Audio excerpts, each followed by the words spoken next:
Imagine this, a vast shimmering void, infinite and empty, until a single being emerges from nothingness. Arceus, the original one, the alpha Pokémon. With a thought, it shapes reality itself. From its plates of creation, it births Dialga, the Lord of Time, whose every heartbeat ticks the universe forward. Palkia, Master of Space, stretches the fabric of existence into stars, planets, and worlds. And Giratina, twisted guardian of antimatter, is cast into the distortion world to balance the chaos. This is where it all begins, not with humans, not with Pokeballs or gym badges, but with gods forging the Pokémon world from pure myth. But Arceus doesn't stop there.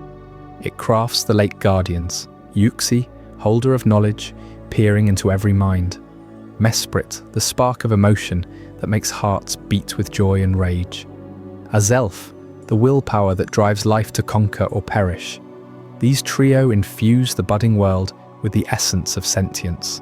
Lakes across the land become cradles of consciousness, and suddenly Pokémon awaken, fierce, primal forces clashing in an untamed paradise.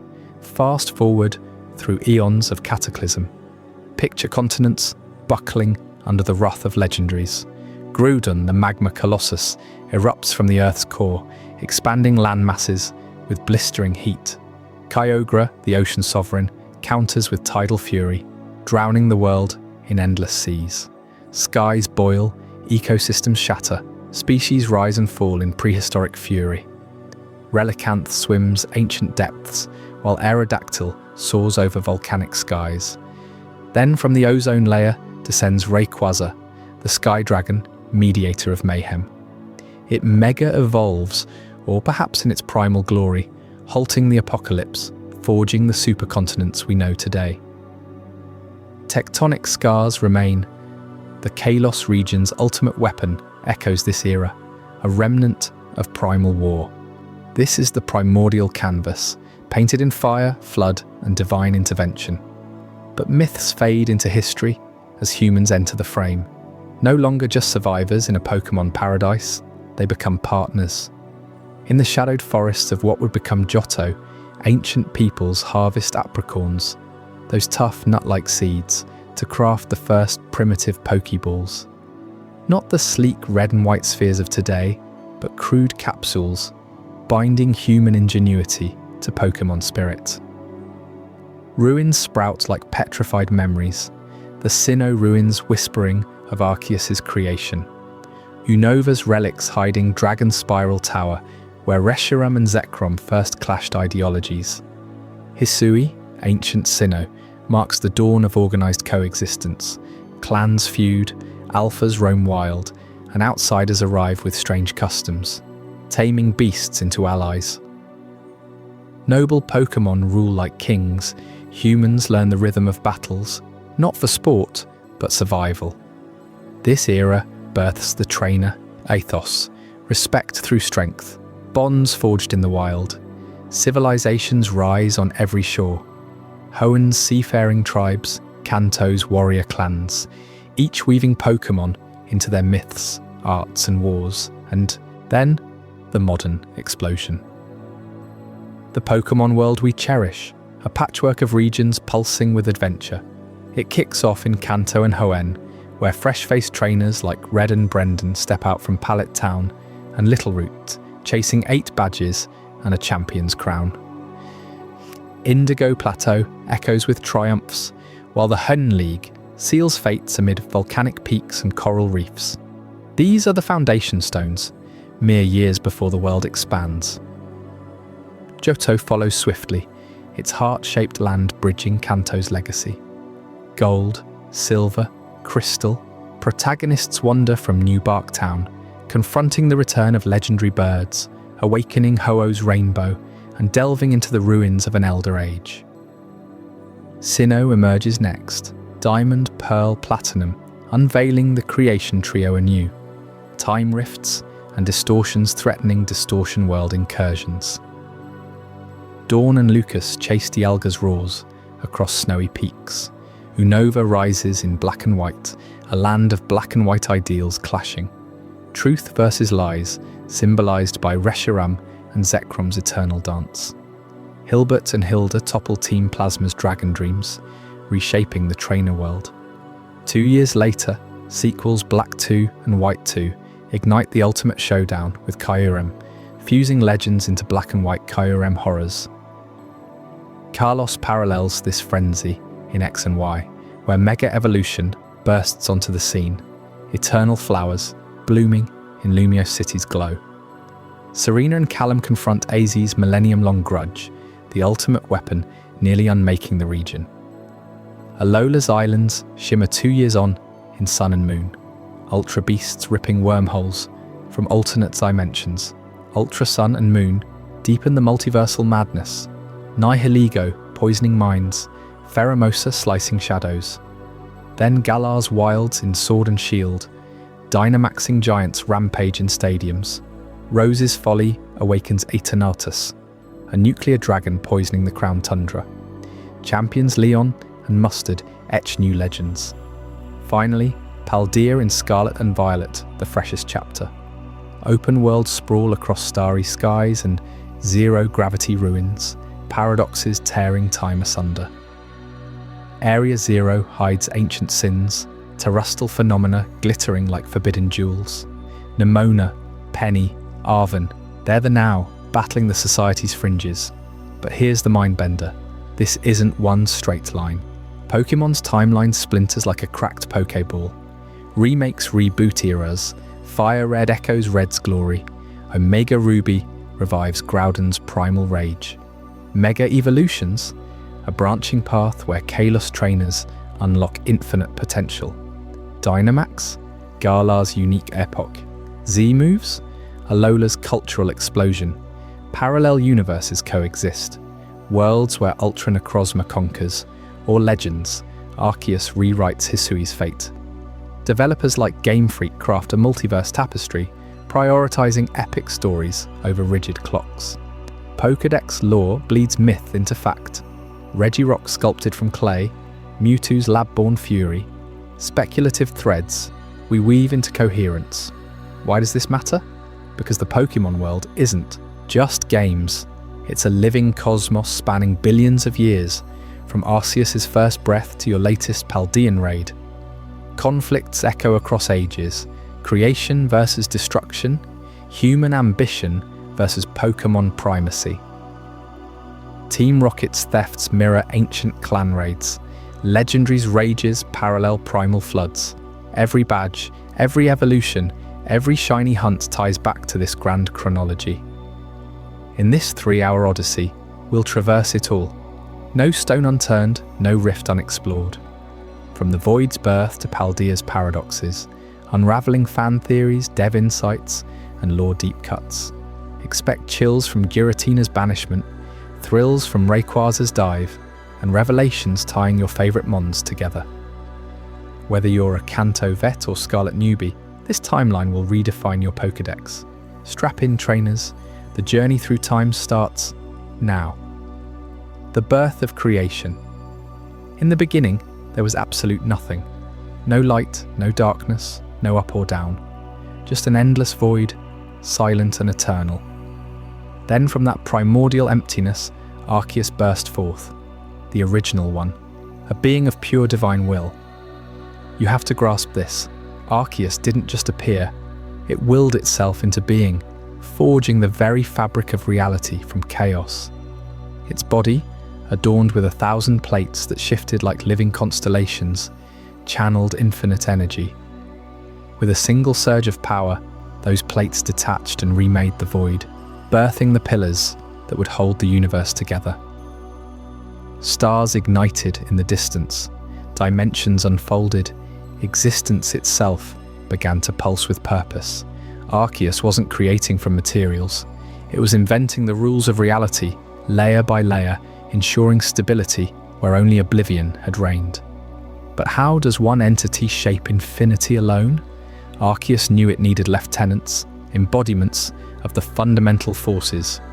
First came Dialga, sculpted from the heart plate, the master of time. Not as some distant myth, but as the engine of every moment you've ever lived.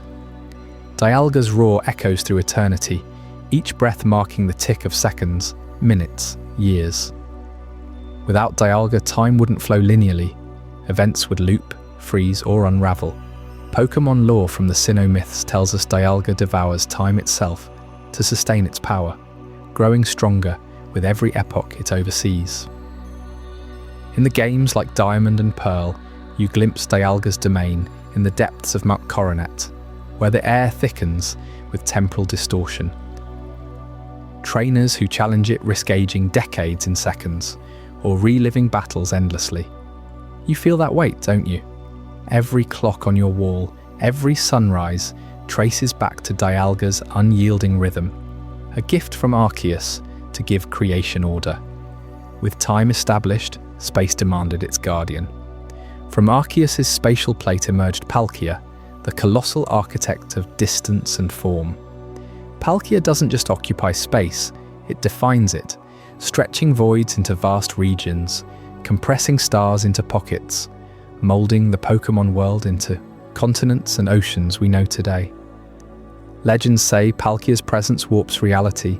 Stand too close, and you'll shrink to insignificance or expand beyond comprehension.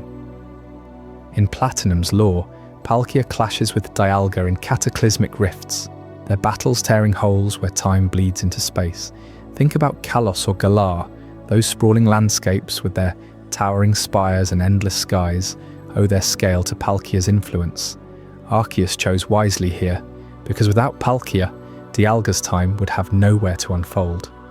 Together, they wove the skeleton of the universe, a cosmic framework humming with potential.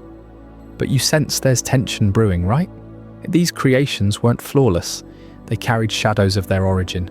Enter Giratina, forged from Arceus' antimatter plate, the renegade of the trio. While Dialga and Palkia embodied order, Giratina ruled the inverse. Antimatter, the chaotic flip side of existence.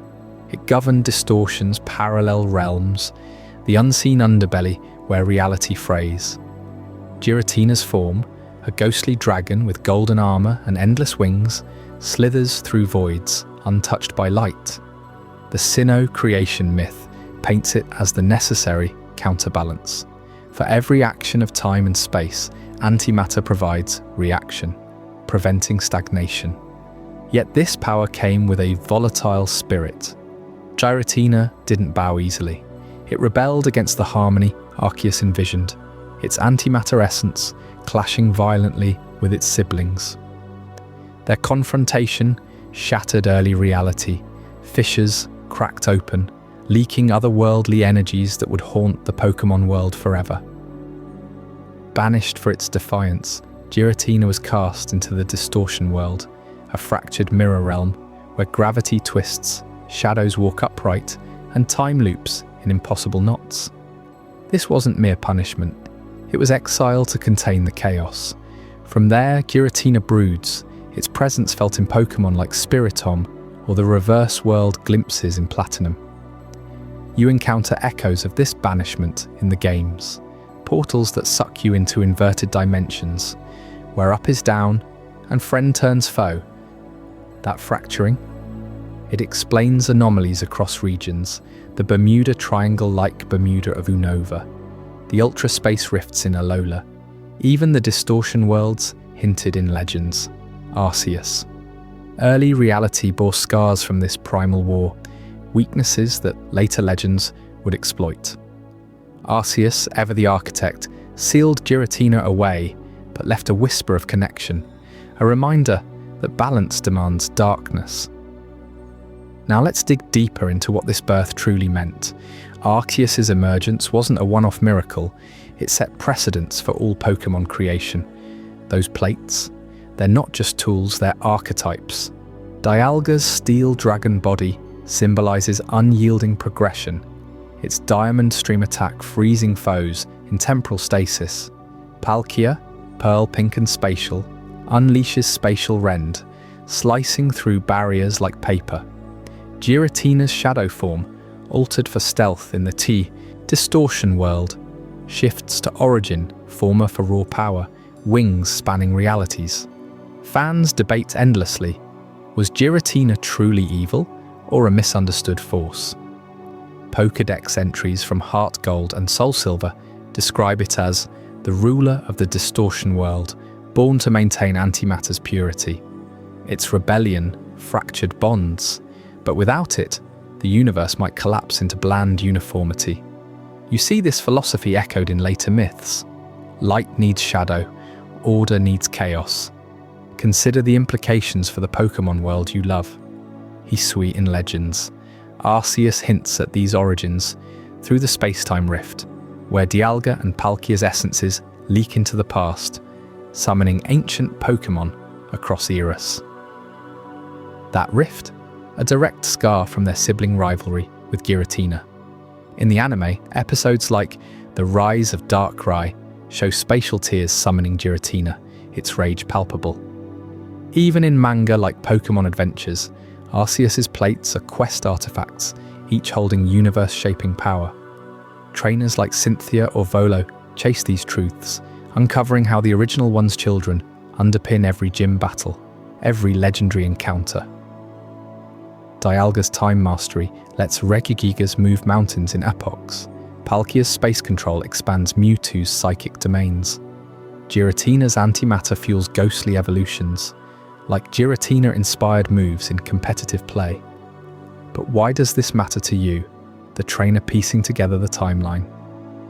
Because it reveals Pokémon's core, a world born not from randomness, but divine intent laced with conflict. Arceus shaped the void. Yes, but its creations introduced flaws. Time slips that birthed paradoxes, spatial folds hiding secrets, antimatter leaks spawning horrors. These beats pulse through every region. In Johto's ruins, Bell Tower lore nods to Dialga's flow. Hoenn's oceans reflect Palkia's expanse. Sinnoh's spear pillar stands as the nexus where all three plates once converged. You can't escape it. Every Pokédex scan whispers of this genesis. Let's explore Dialga further, because its role demands it. Born first among the trio, Dialga's eyes glow with platinum fire, scanning timelines unborn. Myths claim it slumbers in temporal pearls, awakening only for cosmic threats. In Platinum's distortion world lead up, Cyrus summons it to halt emotion's interference with time, proving Dialga's neutrality. You battle it at level 47, its roar of time rewinding your strategy. Palkia mirrors this. Level 47 summon, hydro pump flooding fields, but spatial rend hits like a dimension punch. Their platinum clash creates the world-ending crisis you avert. Giratina, level 70 postgame, demands mastery. Shadow Force phases through attacks, embodying its exiled fury. Arceus's genius lay in interdependence. Dialga needs Palkia's space to measure. Palkia relies on Dialga's sequence. Giratina stabilizes by absorbing excesses. The rebellion? Giratina sought dominance, its antimatter devouring order. Banishment to the distortion world. Tia, gravity-less prison of mirrored turn-back cave, ensured equilibrium. There it rules alone, but portals like Send-Off Spring connect it back, tempting returns. This fracture seeded later calamities. Team Galactic's plots, Ultra Beast's invasions. You might wonder, could Arceus intervene directly? Rarely. Movie 12, Arceus and the Jewel of Life, shows it punishing misuse of its plates, flooding Mycona with time-space wrath. Yet it trusts its children, intervening only for existential threats. This delegation built resilience into creation. Early reality, post-fracture, stabilized into the starry veil over Paldea or the auroras of Hisui. As the universe took form, stars birthed constellations, guiding legendary birds. Nebulae coalesced into Regis, but voids lingered, demanding more. Arceus turned next to life's spark, not brute forces, but the essence of consciousness. That leads us to the Guardians of the Mind in the next chapter, where knowledge, emotion, and willpower ignite the souls of every Pokémon.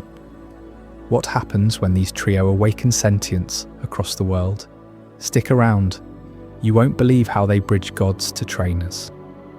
guardians of the mind. With time flowing relentlessly and space stretching endlessly, Arceus knew the universe needed more than just structure. It needed minds, souls capable of wonder, feeling, and drive. You see, a world without consciousness is just a machine grinding in the dark, full of raw power but no purpose. That's where the Lake Guardians come in, the trio of spirits born directly from Arceus's divine will to ignite the flame of thought across the Pokémon world. Arceus gathered its creative essence once more, shaping 3 ethereal beings from the very fabric of awareness. First came Uxie, the being of knowledge. Tiny yet immense, with a golden mask-like face and flowing red fins, Uxie embodies pure intellect. It holds the knowledge of all things, past, present, and possible futures. Legend says Uxie was forged in the moment Arceus pondered the stars, embedding every secret of existence into this guardian's core. Without Uxie, creatures would wander blindly, reacting on instinct alone, never questioning or innovating. Then pulsing with vibrant pink energy, Mesprit emerged, the embodiment of emotion. Mesprit's mischievous eyes and twirling tendrils capture the whirlwind of joy, sorrow, rage, and love that defines life. Arceus birthed Mesprit to fill the void of feeling, ensuring that no being would exist in cold detachment. Think about the bonds you form with your Pokémon partners, those heart-pounding battles where excitement surges through you. That's Mesprit's gift, woven into every heartbeat. Finally, Azelf appeared, the rule of willpower, clad in blue with a determined gaze that could shatter mountains. Azelf represents the unyielding drive to act, to pursue goals against all odds. Arceus created it to counter apathy, sparking the fire of ambition in every soul. These 3 weren't just born. They were exhaled from Arceus like breaths of life, each one a perfect counterbalance to the others. Knowledge without emotion is sterile. Emotion without will is fleeting. Will without knowledge is reckless. Together, they form the triad of consciousness. But Arceus didn't stop at creation. The Lake Guardians were sent forth as emissaries, drifting across the newborn world to infuse every spark of life with their essence. In your mind's eye, misty lakes forming in hidden vales, cradles for these spirits. Uxie dove into Lake Acuity, Mesprit into Lake Verity, and Azelf into Lake Valor, their homes becoming beacons of psychic energy. From these waters, tendrils of power reached out, touching the first Pokémon, stirring in the primordial ooze. Early Pokémon, those ancient beasts like Relicanth or Omanite, were little more than primal forces, driven by hunger and survival. The Guardians changed that. Uxie's knowledge granted them memory and cunning, allowing them to learn moves, adapt strategies, and recognize patterns in their world. Mesprit stirred emotions, turning solitary hunters into pack leaders with loyalty and playfulness. Azelf ignited willpower, so even the smallest Caterpie could dream of becoming a Butterfree, pushing through evolutions that demand sheer determination. This infusion spread beyond Pokémon, emerging life, plants twisting toward the sun, early sea creatures gliding through oceans. And yes, the first glimmers of humanity received the same blessing. Forests whispered with awareness as Oddish learned to photosynthesize with purpose. Rivers teemed with Magikarp, who leaped not just from instinct, but from a burning desire to soar as Gyarados. You can see echoes of this today in every Pokémon you catch. That Pikachu who zaps with gleeful spite, Mesprit's touch, the Lucario reading your aura with sage wisdom, Uxie's legacy, the way your Charizard refuses to back down in a gym battle, pure Azelf willpower. What makes this revelation so staggering is what the world would be without them. Imagine a Pokémon realm trapped in primal chaos. No bonds between trainers and teams, just endless, mindless clashes. Dialga's time would tick over battles without strategy, Palkia's space warped by creatures fighting for dominance with no reason or restraint. Giratina's distortion world would mirror the inner void, empty fury without soul. Pokémon would devolve into feral hordes, rampaging across continents, extinguishing life in a cycle of destruction. Knowledge absent means no evolution of tactics. Emotion gone breeds mechanical brutality. Willpower erased leaves stagnation. The Guardians didn't just add minds, they prevented annihilation. Legends from Sinnoh tell tales of this era, passed down through oral histories in ancient texts.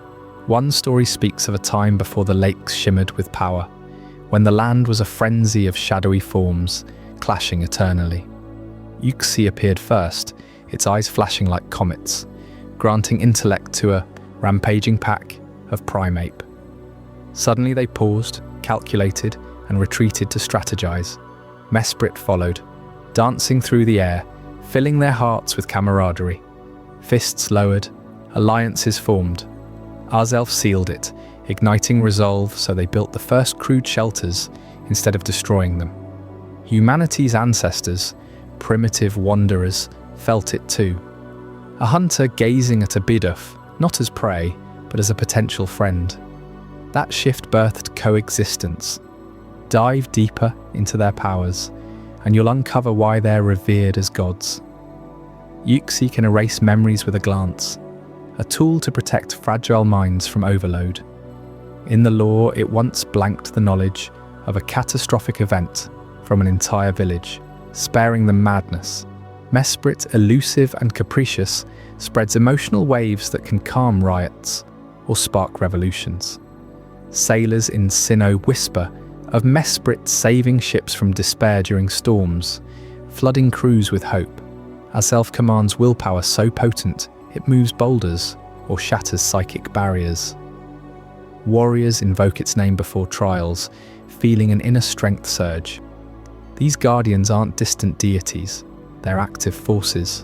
In the distortion world, their combined power anchors reality against Giratina's chaos. Pokémon like Alakazam trace their genius to Uxie's lineage, IQs off the charts, Gardevoir's empathy, Mesprit's echo, Conkeldur's unbreakable spirit. Azelf through and through, even legendary Pokémon feel it.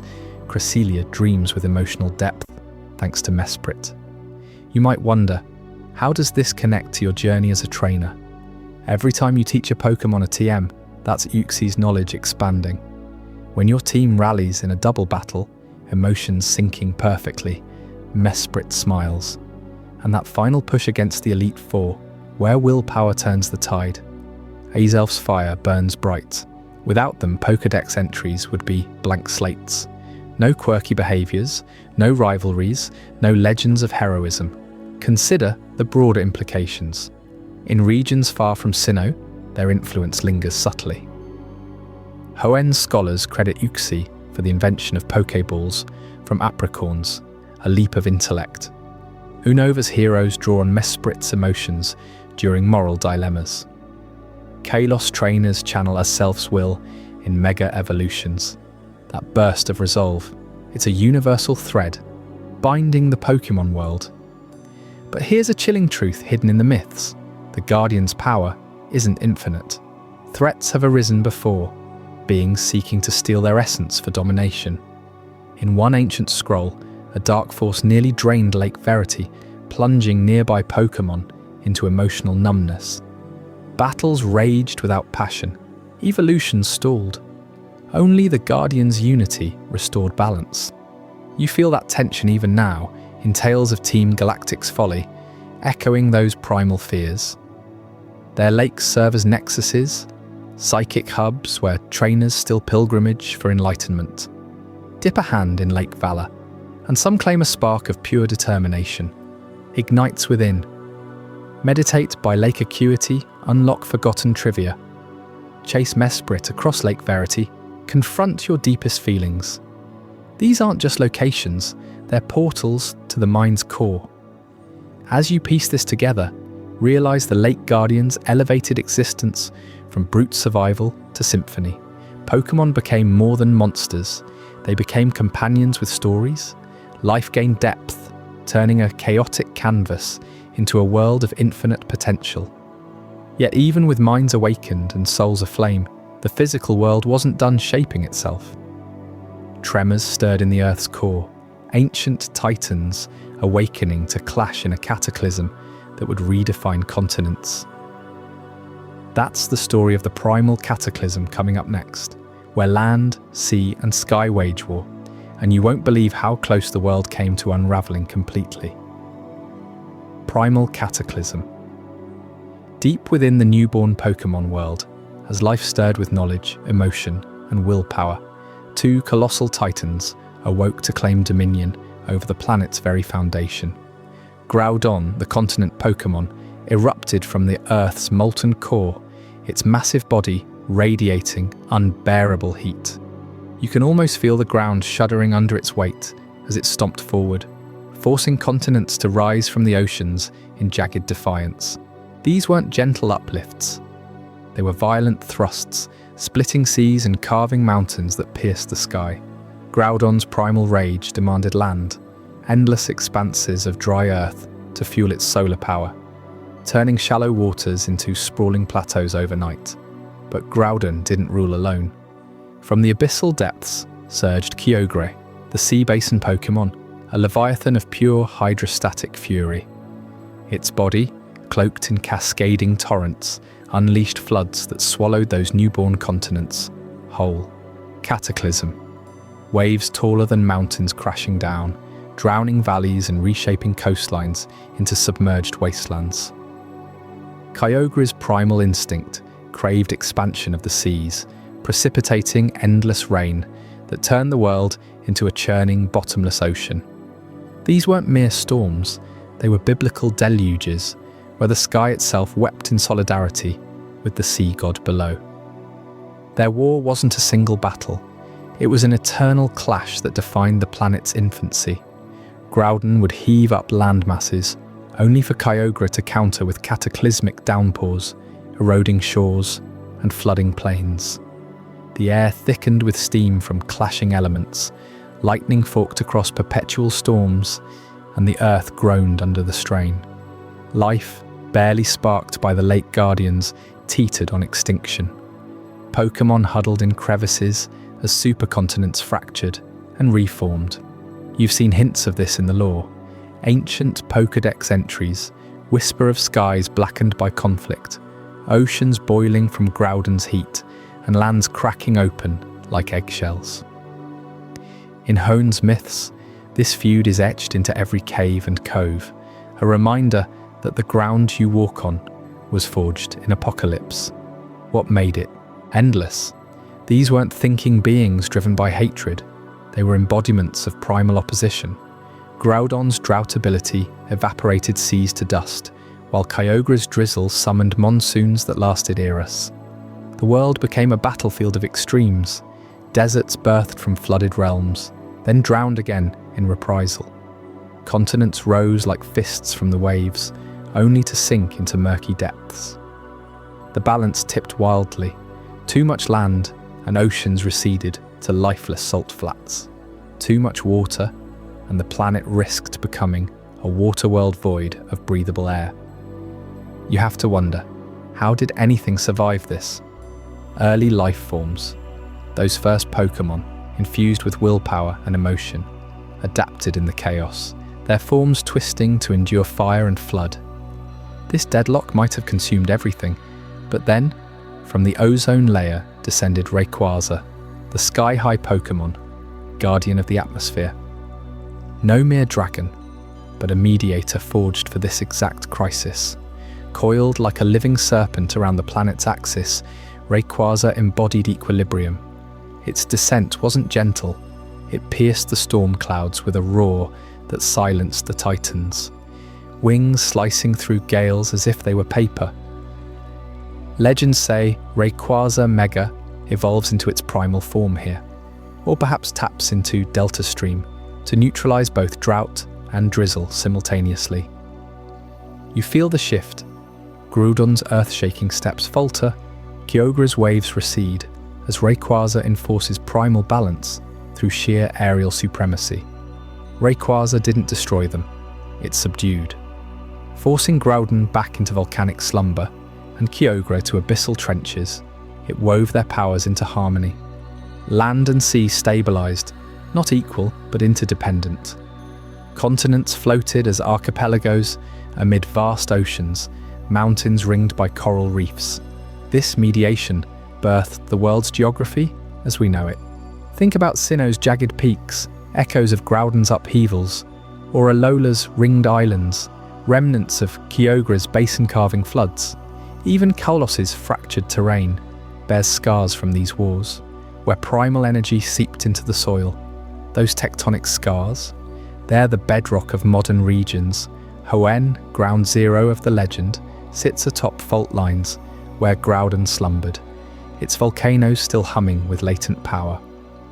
The seafloor cavern hides Kyogre's resting place, tides pulling stronger there than anywhere else. Unova's twisting rivers and plateaus, subtle marks from redirected floods. And in the Orange Islands or Sivay chain, submerged ruins hint at lost lands, pulled under during the frenzy. These aren't random shapes, they're war wounds, healed by Rayquaza's intervention.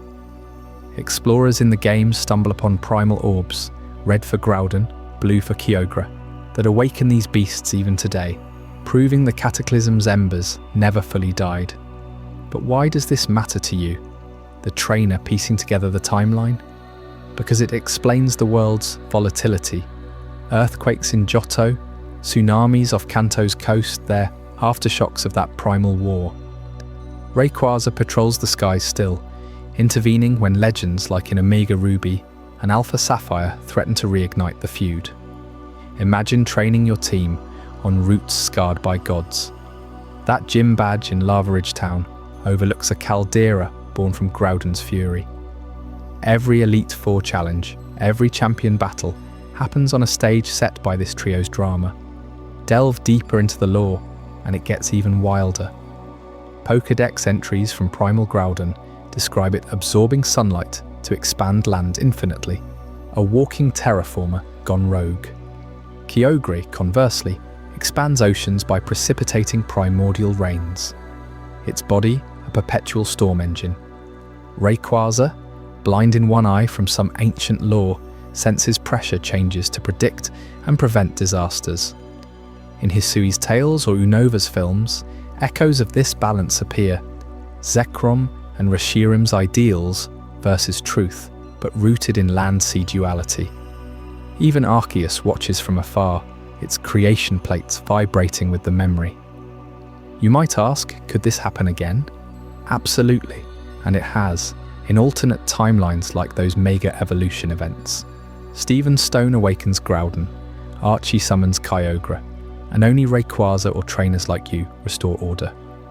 It's not just myth, it's the pulse of the planet. Feel that undercurrent in every Pokémon cry, every move like earthquake or surf. They channel these forces. The primal cataclysm wasn't destruction, it was creation through conflict, sculpting a world diverse enough for thousands of species. Now, as the dust settled and waters calmed, something extraordinary stirred in those tectonic scars. Fossils embedded in newborn cliffs, ancient bones whispering of beasts that predated even the Titans' war. But what were these prehistoric Pokémon, and how did they awaken to claim the stabilized world? Stick around for Chapter 4, Prehistoric Pokémon Awakening, where we'll uncover the giants that rose from the ruins, changing everything you thought you knew about evolution's dawn. Prehistoric Pokémon Awakening. Millions of years ago, after the primal titans had clashed and Rayquaza imposed its iron rule on the skies, the Pokémon world entered an era of raw, untamed fury. This was the age when colossal rock behemoths like Regirock strode across jagged continents, their bodies forged from the planet's own stone, cracking mountains with every step. Picture Relicanth, the living fossil, gliding through abyssal trenches where sunlight never pierced, its ancient eyes witnessing the birth of oceans themselves. These weren't just Pokémon, they were the world's first apex rulers, dominating a savage wilderness long before any trainer ever dreamed of a Pokeball. You might wonder how we know this. It starts with the fossils themselves. etched into the sedimentary layers of places like the Sinnoh Badlands or the Hoenn Seafoam Islands. Dig up an old amber, and you're holding a snapshot of dominance from eons past. Aerodactyl, that pterosaur terror, with wings spanning 20 feet, soared over primordial forests, snatching prey from the air with jaws like steel traps. Kabuto scuttled across shallow seas, its armoured shell deflecting the bites of even larger predators. These creatures didn't evolve in labs or through battles. They were born from the chaos of creation, perfectly adapted to a world still healing from Gruden and Kyogre's war. But here's where it gets thrilling. Regirock wasn't alone in its rocky reign. Its siblings, Regis and Registeel, commanded frozen tundras and metallic veins deep underground. Legends say they were awakened by an ancient pulse from the earth, guardians sculpted by some forgotten force, perhaps a precursor to the creation trio. You'd find herds of them migrating across vast plains, their footsteps triggering landslides that reshaped valleys overnight. Relicanth schools, meanwhile, formed living barriers in the deep, their unblinking stares warding off intruders from lightless realms. This wild world pulsed with life on a scale we can barely fathom today. No cities, no regions, just endless frontiers where the strong devoured the weak and the landscape bowed to their power. What made this era so explosive? The planet was still volatile. Tectonic plates ground together, birthing volcanoes that spewed ash clouds, blotting out the sun. Massive herds of Anorith and Lilip carpeted coastal shelves, their scythe-like limbs harvesting kelp forests that stretched for miles. In the skies, Articuno's distant ancestor might have frozen rivers solid, while Zapdos-like birds ignited storms with electric fury. On land, Tyranitar rampaged through Badlands, its mega-evolutions foreshadowed in the sheer, destructive force of its roars. You could say this was Pokémon evolution in overdrive, species diversifying faster than you can say type advantage. Yet paradise for these giants couldn't last. Catastrophes struck, one after another, in waves of mass extinctions that scoured the world clean. Imagine a meteor swarm slamming into Unova's ancient predecessor, triggering firestorms that incinerated entire ecosystems, or mega eruptions from Macoronet, blanketing Sinnoh in toxic ash, suffocating the air breathers. Sea levels plummeted as ice ages gripped the poles, stranding marine titans like Relicanth's cousins on exposed seabeds. These weren't random flukes. Pokédex entries hint at legendary involvement. Entei, Raikou, Suicune, born from a crystal-shattering blaze, might symbolize the rebirth after such infernos. Whole lineages vanished. The towering Armaldo, predators that once ruled the shallows, reduced to fossils. Cradle's vine whips, which ensnared schools of prey, silenced forever. Why does this matter to you? Because these extinctions weren't endings. They were the ultimate reset button for evolution. Survivors adapted or perished, paving the way for the Pokémon we know. Take Omastar, its tentacled ancestor, dominated reefs until oxygen crashes starved the giants, leaving room for smaller, nimble swimmers like Tentacool to thrive. Aerodactyls fall from the skies opened niches for Pidgeot lines and Fearow flocks. Regirock endured, slumbering in ruins, a testament to resilience. Fossil records scream this truth. Every revived Carbatops in a lab echoes lost eras of dominance, their revived battles a glimpse of prehistoric glory. In games like Diamond and Pearl, you unearth helix fossils, reviving Ommonites to battle modern foes, proving the past bleeds into the present. Let's dive deeper into one extinction event that reshaped everything. Around the time continents fused into super landmasses, a chain of undersea quakes, perhaps Kyogre's lingering rumbles, unleashed tsunamis that drowned coastal empires. Relicanth, built like a submarine with its pressure-proof hide, hunkered down in caves, emerging centuries later to repopulate barren seas. But countless others, wiped out, trilobite-inspired anorith lineages, scuttling horrors with razor claws, buried under silt. Lileep, the lily-pad stalkers, starved as sunlight dimmed. This purge forced evolution's hand. Genes mutated under survival pressure, birthing branch after branch. What was once a monoculture of mega-predators diversified into the elemental symphony we love.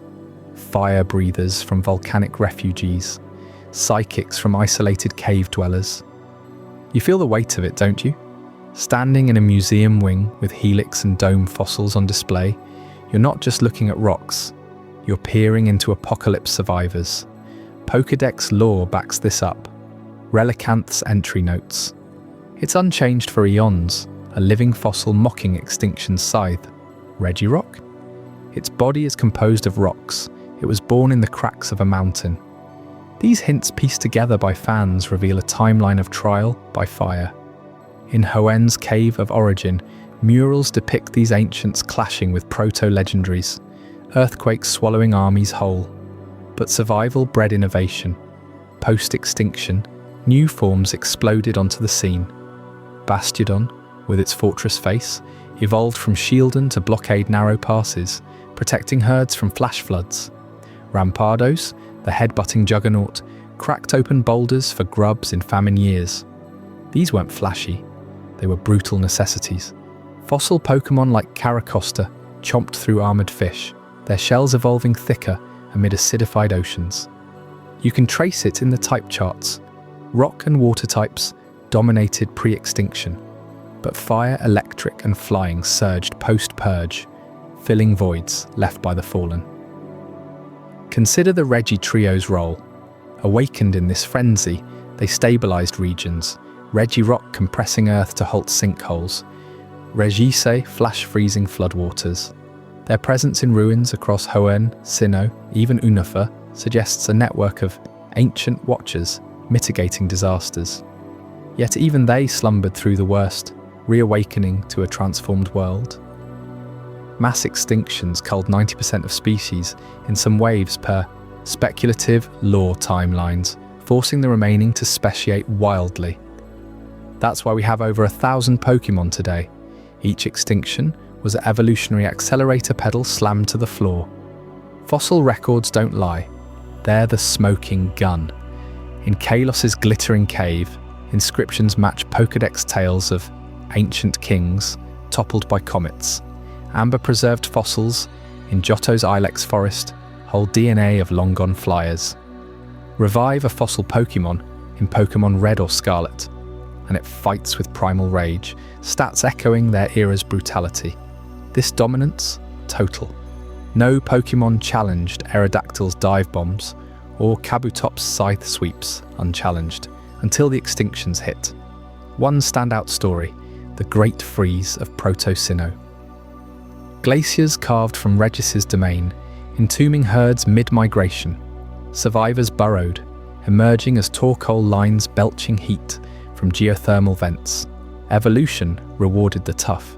Those who could photosynthesize like Tropius precursors or hibernate like Snorlax ancestors. You see it in every dig site, layers of bone beds marking extinction boundaries, topped by adaptive newcomers. These events sculpted modern regions, Kalos's fractured cliffs, Regirock's rampages post-quake, Alola's atolls, sunken prehistoric isles after sea rise, Unova's twisting caves, Kabuto burrows expanded by erosion. Every gym leader's rock types nod to this legacy. But as the dust settled, evolution filled the gaps, birthing the diverse roster ready for what's next. And that brings us to the turning point you won't see coming. After these awakenings and apocalyptic resets, faint signs of something new emerge on the horizon, the dawn of human Pokémon bonds, where these evolved survivors meet their first partners. What happens when intelligence collides with instinct? Stick around for Chapter 5 to uncover how it all began. Dawn of human Pokémon bonds. Long after the primal seas receded and the continents settled into their ancient forms, humanity made its entrance into the Pokémon world.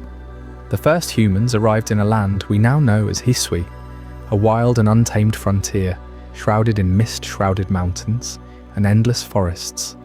These weren't explorers with maps or ships. They were survivors, nomads driven by necessity across treacherous waters or through hidden passes, fleeing famines or wars from distant shores. Picture the shock on their faces when they stumbled upon creatures unlike anything in their world. Pokémon, living embodiments of nature's fury and grace, roaming free and unbound. You have to wonder, what was that first encounter like? A weary traveller, spear in hand, pushing through dense underbrush, only to lock eyes with a starly perched on a branch, its wings twitching with curiosity. Or perhaps a group huddled around a campfire, startled as a Bidoof waddles into the light, sniffing at their provisions without fear. These humans weren't prepared for a world where the elements walked on legs, where fire breathed from the mouths of Chimchar and lightning crackled from the hides of Shinx. Pokémon weren't beasts to hunt or gods to worship blindly. They were partners waiting to be discovered, forces of life that mirrored the humans' own struggles for survival. But discovery cut both ways. Pokémon had thrived for eons without us, shaping rivers with the might of bibarel dams and carving paths through stone with the relentless digging of Drillbur. Now, humans brought tools, fire, and an unyielding drive to claim territory. Early clashes were inevitable. A lone human might fend off a pack of Houndour with a makeshift torch, their howls echoing through the night like omens. Yet, amid the fear, something profound sparked. A child reaches out to a Pichu, offering a berry, and feels that electric tingle, not as pain, but as a connection. These moments piled up, fragile bridges between two worlds on the brink of collision. As settlements took root along Hisui's jagged coasts and fertile valleys, the real transformation began. Humans observed Pokémon's behaviours, learned their patterns, and saw opportunities where others saw threats. Why chase a fleeing Kricketot through the woods when you could lure it with the right bait? Why fight a rampaging Rhyhorn when its strength could clear land for fields? The ingenuity of these pioneers shone brightest in their greatest invention, the Apricorn Pokeball. Crafted from the tough, nut-like apricorns that grew abundantly in Hisui's trees, these early Pokeballs were a stroke of genius born from trial and error. Think about it. You craft these hollowed-out shells, seal them with special pastes made from berries and clays, and somehow convince a Pokémon to enter willingly. Legends whisper of the first artisan, perhaps a woman named from forgotten tales, who watched Rowlet hollow out berries for nests and thought, why not mimic that? She experimented endlessly, failing with brittle casings that shattered on impact, until she perfected the curve, the seal, the subtle lure of scent inside. The first successful capture, they say it was a simple Caterpie, curling into the apricorn without resistance, emerging later as a friend rather than a foe. Word spread like wildfire through the camps. Soon, every hunter carried a pouch of these wooden orbs, painted in colours to match the Pokémon they sought. Black for stealthy ghost types, white for pure flying ones. This wasn't domination, it was the dawn of coexistence. Apricorn Pokeballs marked the turning point because they required trust. Pokémon had to choose to enter, sensing no malice in the human's intent. Battles became tests of will, not slaughter, where a human's command partnered with a Pokémon's instinct to overcome odds. You can almost hear the cheers around those early campfires as a ball clicks shut on a stubborn Geodude, its rocky form now an ally for building homes. These balls weren't mass-produced gadgets. They were handmade heirlooms, passed down generations, each one etched with the story of its first catch. And just like that, humans and Pokémon stopped being strangers. They became teams. With this bond solidified, human society in Hisui evolved rapidly. Scattered families coalesced into clans, each staking claims in the region's diverse biomes. The Diamond clan settled in the highlands, revering the unyielding passage of time, while the Pearl clan claimed the coastal plains, honouring the vastness of space. These weren't just tribes, they were alliances forged in the crucible of shared survival. Imagine clan leaders convening under starlit skies, Pokémon at their sides, negotiating territories, not with swords, but with displays of strength. A Diamond clan's Onyx coils protectively around their chieftain as he parleys with a Pearl clan's Gyarados Guardian. Alliances formed through marriages, trades, and joint hunts, where a clan's Staraptor scouts alongside a rival's Murkrow for bigger prey. Pokémon became integral to clan identity. The Diamond clan tamed sturdy rock types like Bronzor to guard their mountain forts, while Pearl fishers partnered with Wingull flocks to spot massive schools of Finneon. Children trained from toddlerhood, tossing apricorn balls at friendly Buniri in meadows, learning respect before power. Festivals celebrated these bonds, massive gatherings where clans competed in Pokémon contests, not for glory alone, but to strengthen ties. You'd see Oshawott juggling water orbs in rhythmic dances, Turtwig racing in earthy sprints, all under the watchful eyes of elders who knew one weak link could doom them all. Yet beneath this harmony, tension simmered. Not all Pokémon welcomed these newcomers. Enter the noble Pokémon, majestic beings of legend who commanded respect bordering on worship. Hisui teamed with them. Clavor, the blade-wielding mantis lords of the forests, Lilligant, ethereal queens of the blooms, Avalok, titanic ice behemoths patrolling the tundras, and others like Hisui and Gudra, shadowy sentinels of the bogs. These nobles weren't ordinary Pokémon. They were apex guardians, their power rivaling the primal forces that shaped the land eons ago. Clans sought their favour, offering tributes of apricorns and rare stones, performing rituals to earn their patronage. But what happens when ambition clashes with ancient authority? Some clans push too far, encroaching on sacred groves where nobles held court. A young warrior from an upstart group challenges a noble Basculin lord for river rights, only for his party to be swept away in a frenzy of water and rage. Whispers of unrest grew. Diamond and Pearl leaders argued over noble allegiances, one clan claiming Time's lords favoured their stoic ways, the other insisting space's expanse blessed their fluid lives. Pokémon within clans mirrored these divides. A loyal Growlithe turned skittish, sensing the brewing storm, or a Luxio sparks warnings during tense meetings. You feel the weight of it, don't you? This fragile peace built on apricorn bonds and clan pacts, hanging by a thread as noble Pokémon stir. Reports trickled in of shadowy figures, distortions in the sky, omens that the land itself rebelled. Humans adapted, inventing new tools like the noble apricorn, larger and infused with balms to soothe these titans. Successes mounted, a Lilligant accepts a clan's plea, her petals blooming eternally over their village. But failures bred grudges. A noble's wrath could flood valleys or summon blizzards, forcing clans to band together or fracture. Deeper still, philosophical rifts emerged. Were Pokémon equals or tools? Elders preached partnership, sharing tales of Pokémon saving human lives during rock slides or famines. Skeptics among the youth saw power, hoarding balls and training relentlessly, blind to the reciprocity. Pokémon responded in kind. Some nobles tested humans with trials, like navigating Avalug's frozen labyrinth or withstanding Kleavor's scything winds. Those who passed earned unbreakable loyalty, their clans thriving. Others perished, their stories cautionary fireside warnings. As years blurred into decades, Hisui pulsed with this dynamic energy. Markets bustled with traded Pokémon. Berries swapped for balls, knowledge exchanged in hushed tones. Art bloomed, cave paintings depicting human Pokémon triumphs, flutes carved from apricorn husks, mimicking Pidgey songs. Medicine advanced too, Pokémon saliva from Combi healing wounds, Salazzle pheromones easing clan disputes.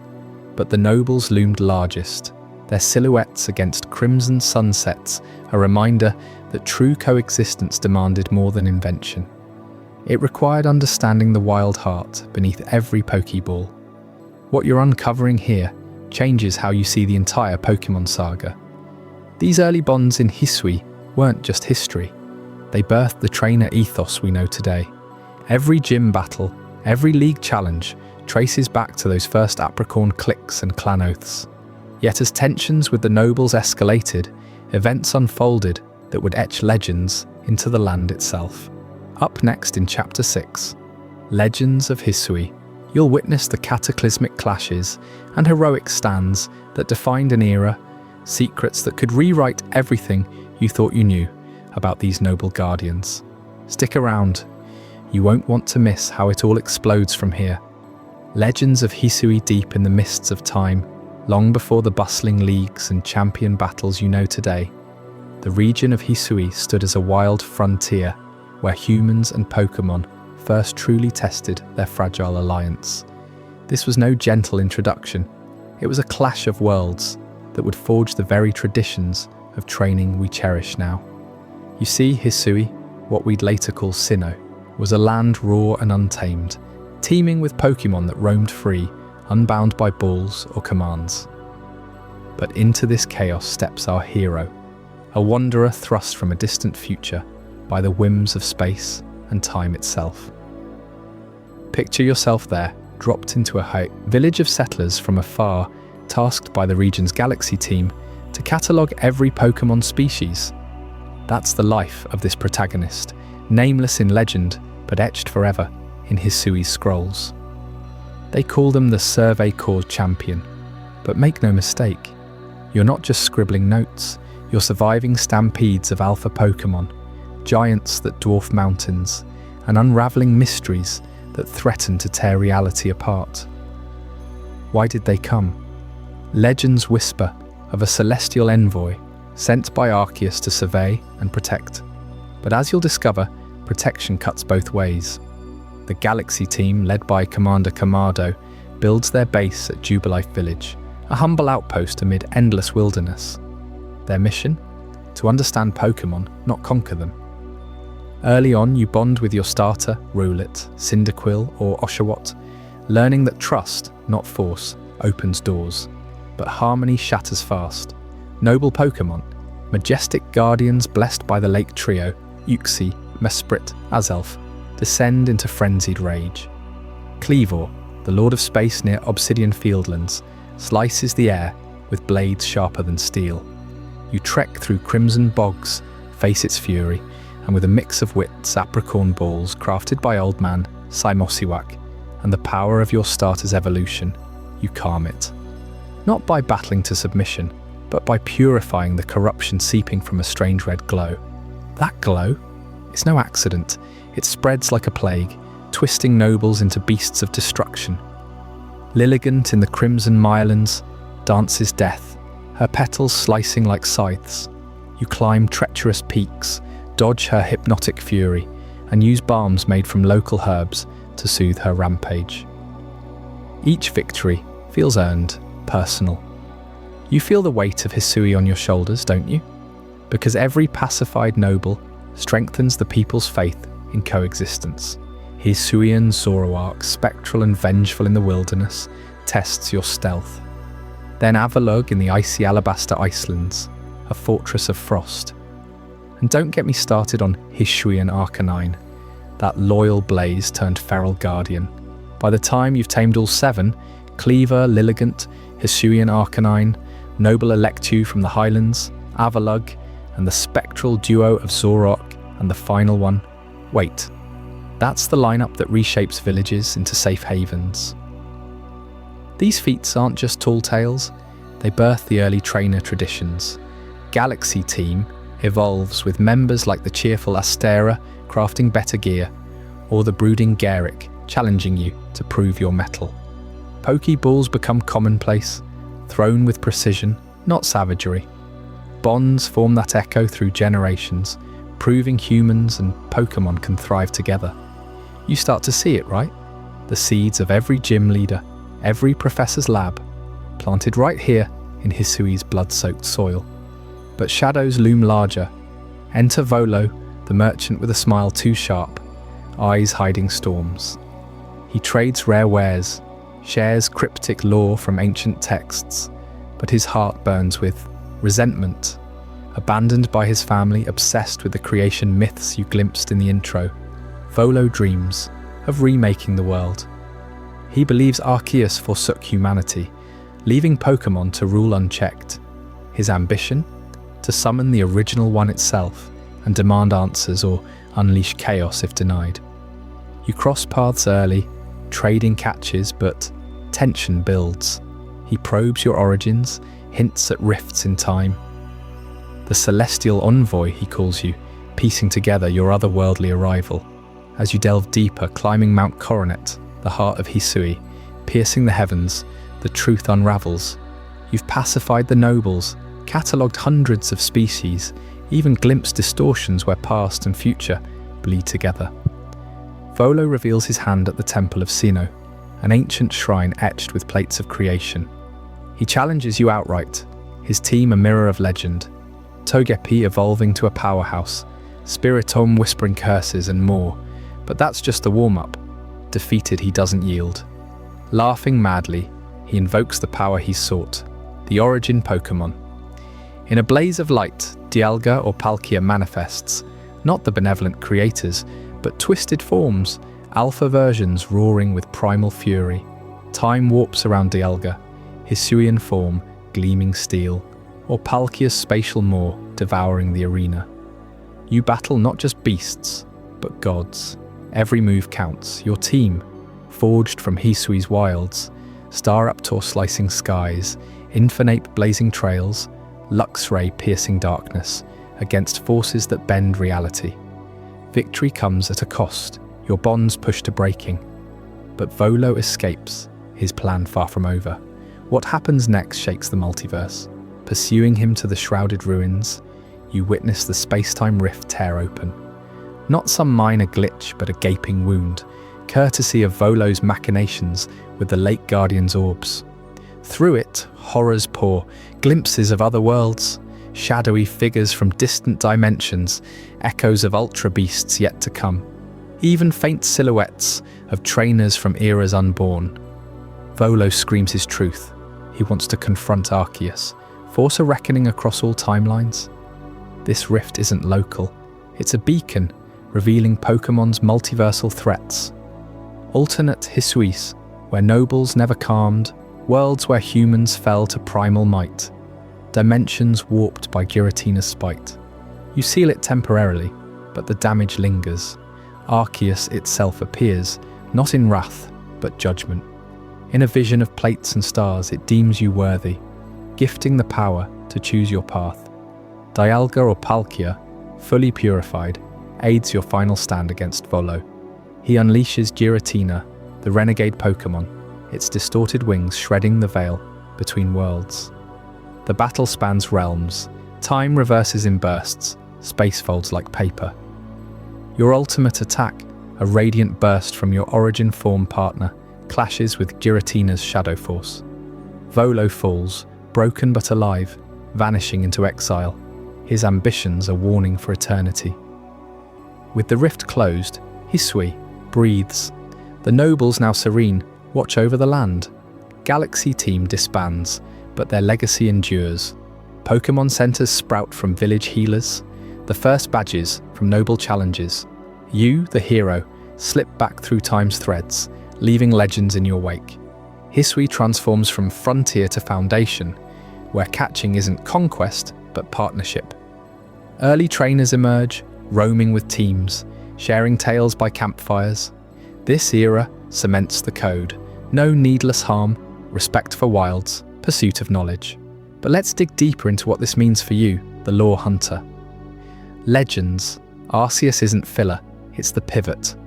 Hisuian forms, Zorok ghostly white, Sneasler poison swift, Overquill armoured menace, prove evolution adapts to regions, a hint at variance across timelines.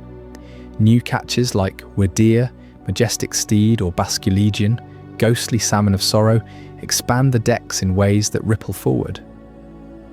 The space-time distortions, portals foreshadowing ultra space, Dynamax dens, even Terrastal anomalies. Volo's multiversal peak confirms it. Pokémon thrives on branches. Your Gen 1 Kanto, happening parallel, oblivious. Johto's legends tie back here. Mount Coronet birthing Ho-Oh and Lugia myths. Feel the suspense building? Every Pokémon you caught, from Pixel the Pichu to the Noble Guardians, carried emotional weight. That Bidoof line evolving to Noble Bibarel, or the terror of facing Hisui and Typhlosion's ghostly flames. And the music, those haunting flutes echoing ancient bonds, stays with you. This chapter proves humans aren't invaders, we're stewards, earning trust through trials. Yet questions burn. How did these early traditions spread? What ruins hide beneath Hisui's peaks, whispering of even older civilizations? You've pacified nobles, stared into multiversal voids, but the real story of human Pokémon empires is just awakening. Up next in Chapter 7, Rise of Ancient Civilizations will uncover the lost cities, the first great builders, and secrets that bridge Hisui to the modern world. You won't want to miss how it all connects. What if those ruins hold keys to every region you've explored? Now let's expand on Volo's psyche, because his arc grips you. Orphaned, wandering merchant, he pores over Sinnoh myths, convinced Arceus abandoned creation. His team reflects obsession. Garchomp, Land's Terror, Roserade, Floral Deceit, Lucario, Aura's Betrayal. When he summons Origin Dialga, time fractures, your attacks rewind, forcing adapts. Palkia's version warps terrain, spawning extra foes. Giratina's finale, pure nightmare, phasing through shadows, Dragon Force blasts shaking the soul. The rifts reveal, game changer. Peaks at worlds like a darker Hisui, overrun by Darkrai, or ones where Eternatus crashed early. It nods to parallel universes. Your Pokémon. Go anomalies, legends, ZA teases. Hero's choice of Dialga or Palkia alters subtle futures. Multiversal branches canon. Noble pacification details deserve spotlight. Each quest, personal. For Cleavor, trek to Noble's Path. Evade bugs, use Gravel Rock Balm. Lilligant demands rhythm minigame, dodging petals. Arcanine's Trial, race across plains on Weirdeer back. These established traditions, Balms evolve to TMs, paths to roots. Post-game, massive outbreaks test limits, distortions yield rarest catches. Hero's Farewell? Heart-wrenching, bonds eternal, despite time's pull. This era's impact, Hisui's Survey Corps inspires Professors Oak, Rowan. Apricorn Ball's precursor modern tech. Noble worship lingers in Sinnoh lore. Lake's guardians watching eternally. You're hooked now, aren't you?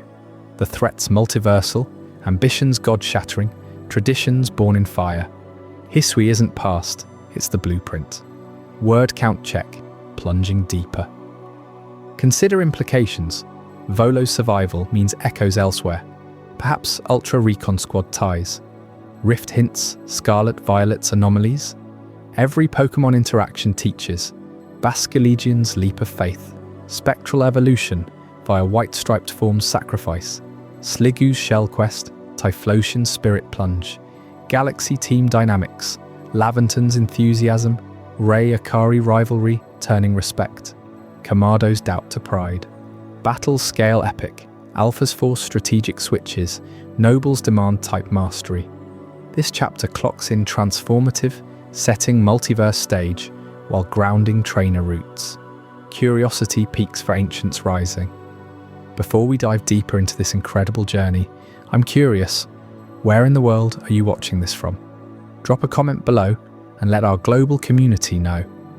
And if you're finding this as mind-blowing as I am, hit that like button to help more people discover this story. Rise of Ancient Civilizations. Deep in the frozen wilds of Sinnoh, where blizzards howl eternally around Mount Coronet, ancient stone slabs stand defiant against time itself. These aren't just rocks carved by wind and ice, no. They're the remnants of something far grander, a civilization that dared to command the gods. What if I told you these ruins connect directly to crumbling pillars in Hoenn's scorched deserts and Unova's mist-shrouded relics? They're not isolated mysteries, they're threads in a single, sprawling tapestry of forgotten empires, born from one shared cataclysmic law. Picture the world after those primal wars when Groudon and Kyogre had clashed, reshaping oceans and lands into the continents we know.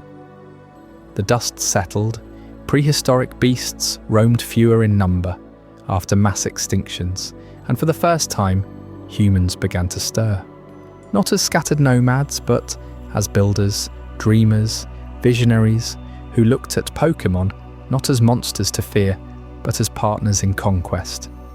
You see, these early humans didn't stumble into power, they seized it, forging alliances with the mightiest of legendaries to erect wonders that still puzzle archaeologists today. Let's start in Sinnoh, where the evidence hits hardest. Snow Point Temple, buried under perpetual snow, houses murals depicting colossal golems hauling mountains across vast plains. These aren't fairy tales, they're etched records from the Pokemon's own Pokédex lore. Regigigas, the colossal Pokémon, towers over them all, a behemoth of raw continental strength. Legends say it didn't just live among these people, it served them. With eyes that glow like embers, Regigigas gripped the earth, towing entire landmasses from one region to another, positioning them like pieces on a godly chessboard. Why? To build stable foundations for burgeoning cities, safe from the floods and quakes of those early chaotic eras. But here's where it gets wild. These Sinnoh ruins don't stand alone. Dive into Hoenn's sealed chamber, off the coast near Dewford Town, and you'll find Braille inscriptions that match Sinnoh's script almost perfectly. The same golem motifs appear, Regirock forged from unyielding stone, Regice sculpted from eternal ice, Registeel hammered from meteoric alloy. These weren't wild summons, they were engineered servants, awakened by ancient emperors who cracked the code of legendary control. Imagine the spectacle, you standing on a beach as the chamber floods, walls grinding open to reveal a guardian sculpted millennia ago for one purpose: to protect hordes of knowledge from unworthy hands. Now cross the seas to Unova, where the abyssal ruins lie submerged off Undella Bay, accessible only to the boldest divers. Sunken halls filled with gold tablets recount the same saga, emperors binding Regigigas to their will, using its slow, unstoppable might to carve canals, raise citadels, even rearrange islands during the world's turbulent youth. Unova's lore whispers of a great mover, a direct nod to Regigigas, who dragged the region's jagged cliffs into place. These three regions, Sinnoh, Hoenn, Unova, their ruins pulsing with identical symbols, braille warnings, and golem iconography, prove it. One empire, or perhaps a confederation, spanned the globe, harnessing legendaries, not through battle, but through rituals lost to history. How did they do it? You might wonder. Were these humans Pokemaster gods? Not quite, but close. Early coexistence meant innovation. Apricorns, those tough nuts from ancient trees, were hollowed and fitted with mysterious berries and stones, becoming the first crude Pokeballs. No high-tech capsules, these were organic prisons, pulsing with the essence of captured spirits. Emperors didn't throw them in frenzied fights, they conducted ceremonies under starlit skies, offering tributes of rare crystals and blood oaths to bind titans like Regigigas. The Pokémon weren't slaves, not entirely. Lore hints at mutual pacts, where legendaries lent power in exchange for temples as eternal homes. Think about the scale. Regigigas alone could uproot a mountain range, its slow start ability a deliberate failsafe, limiting its fury until fully roused. Armies of Regi Trio followed, Regirock pulverizing bedrock for quarries, Regisa freezing rivers into bridges, Registeel forging indestructible walls. Cities rose overnight, ziggurats piercing clouds, harbours defying tidal wrath. In Sinnoh's spear pillar, fragments remain, a shattered platform where Dialga and Palkia once clashed, repurposed by these ancients as a control altar for their golem legions. Hoenn's sky pillar, Rayquaza's old haunt, bears scorch marks from mega constructions hauled skyward. Unova's dragon spiral tower echoes with the same ambition, layers built by continental haulers. These empires flourished for generations, blending human ingenuity with Pokémon divinity. Traders sailed between regions on fleets powered by Lapras herds and Wingull scouts. Scholars decoded the late Guardian's gifts, Uxie's knowledge fueling libraries, Mesprit's emotion-inspiring art, Azelf's will driving endless expansion. But power like that, it always comes with a price. You can feel the hubris in every inscription, boasts of taming creation itself. And then the fall. It wasn't one cataclysm, but a cascade. Overreach cracked the pacts. Regigigas, enraged by endless labour, went berserk, its dots dimming as it sealed itself in slumber. Golems deactivated, collapsing unfinished monuments. Worse, the legends stirred. In Sinnoh, Cyrus's modern cult echoes ancient warnings on the ruins of Alph. No, wait, Sinnoh's Solaceon ruins plead, abandon the distortion of dreams. Cryptic altars across these sites beg successors to heed. Hoenn's desert ruins altar, under relicanth guarded sands, murmurs of super-ancient Pokémon rising in revolt. Unova's abyssal ruins tablets dissolve in water, revealing pleas. Leave the relics undisturbed, lest the mover awakens. What caused the collapse? Pokédex entries paint a grim picture. Humans pushed too far, awakening primal forces. Kyogre flooded Hoenn's lowlands, drowning ports. Groudon scorched Unova's plains, turning breadbaskets to ash. In Sinnoh, Giratina's distortion realm bled through, twisting minds and stone alike. Empires crumbled, survivors scattering, sealing away their golem keys in far-flung temples. Altars left behind weren't just memorials, they were dire warnings, etched in braille for the illiterate future. Do not repeat our sin. The legends serve no master forever. You have to pause here, doesn't it send chills? These weren't primitive tribes poking at caves, these were spacefaring precursors in Pokémon terms, commanding forces that modern champions can barely graze. Red and Kanto catches 100 Pokémon, but these emperors bound the architects of continents. The ruins endure as puzzles, luring trainers like you into their depths, where a dive gem awakens Regirock, or a special flute stirs Regigigas from Snowpoint's heart. But why this shared lore? Fans debate endlessly. Is it one migrating empire, splintered by disaster, or parallel cultures, all discovering the same Regigigas relic, a wanderer who aided each before vanishing? Legends Arceus in Hisui hints at precursors, clan wars where humans first rode, Pokémon into battle, but these ruins predate even that, from an era when bonds were forged in stone and sacrifice. Imagine sifting through Route 216's snow for Snowpoint clues, or decoding Pacifidlog Town's undersea braille, each piece snapping the global puzzle together. The fall's echoes linger. Modern Sinnoh folk revere Regigigas as a deity, unaware their ancestors whipped it like oxen. Hoenn divers whisper of relicanth schools guarding elder secrets. Unova's Elite Four nods to ancient dragon tamers, their towers built on golem foundations. These cryptic altars, they're time capsules begging us not to repeat history. One wrong ritual and the colossal wakes slow start ticking down to apocalypse. What secrets do they still hold? Unexplored chambers, perhaps maps to lost continents Regigigas towed away, or warnings about greater legends like the Swords of Justice stirring in Unova's ruins. You feel it, right? The pull to explore, to uncover what emperors buried deepest. This ancient rise and shattering fall sets the stage perfectly for humanity's next leap. When scattered survivors evolve into structured societies, clashing in ways that birth the very first trainer revolutions. Up next, Kanto's trainer revolution begins, where a boy from Pallet Town ignites the spark that changes everything, forever. Stick around, You won't want to miss how it all explodes from here. Wait, but let's dive deeper before we move on, because these ruins aren't static museum pieces. They're alive with implications.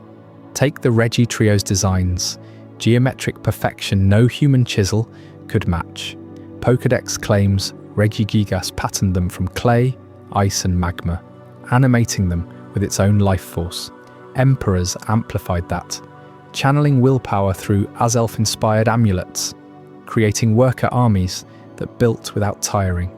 In Hoenn, Registeel guarded the ultimate prize, a meteorite core fueling endless forges, smithing armor for human legions. Sinnoh's connection runs blood deep.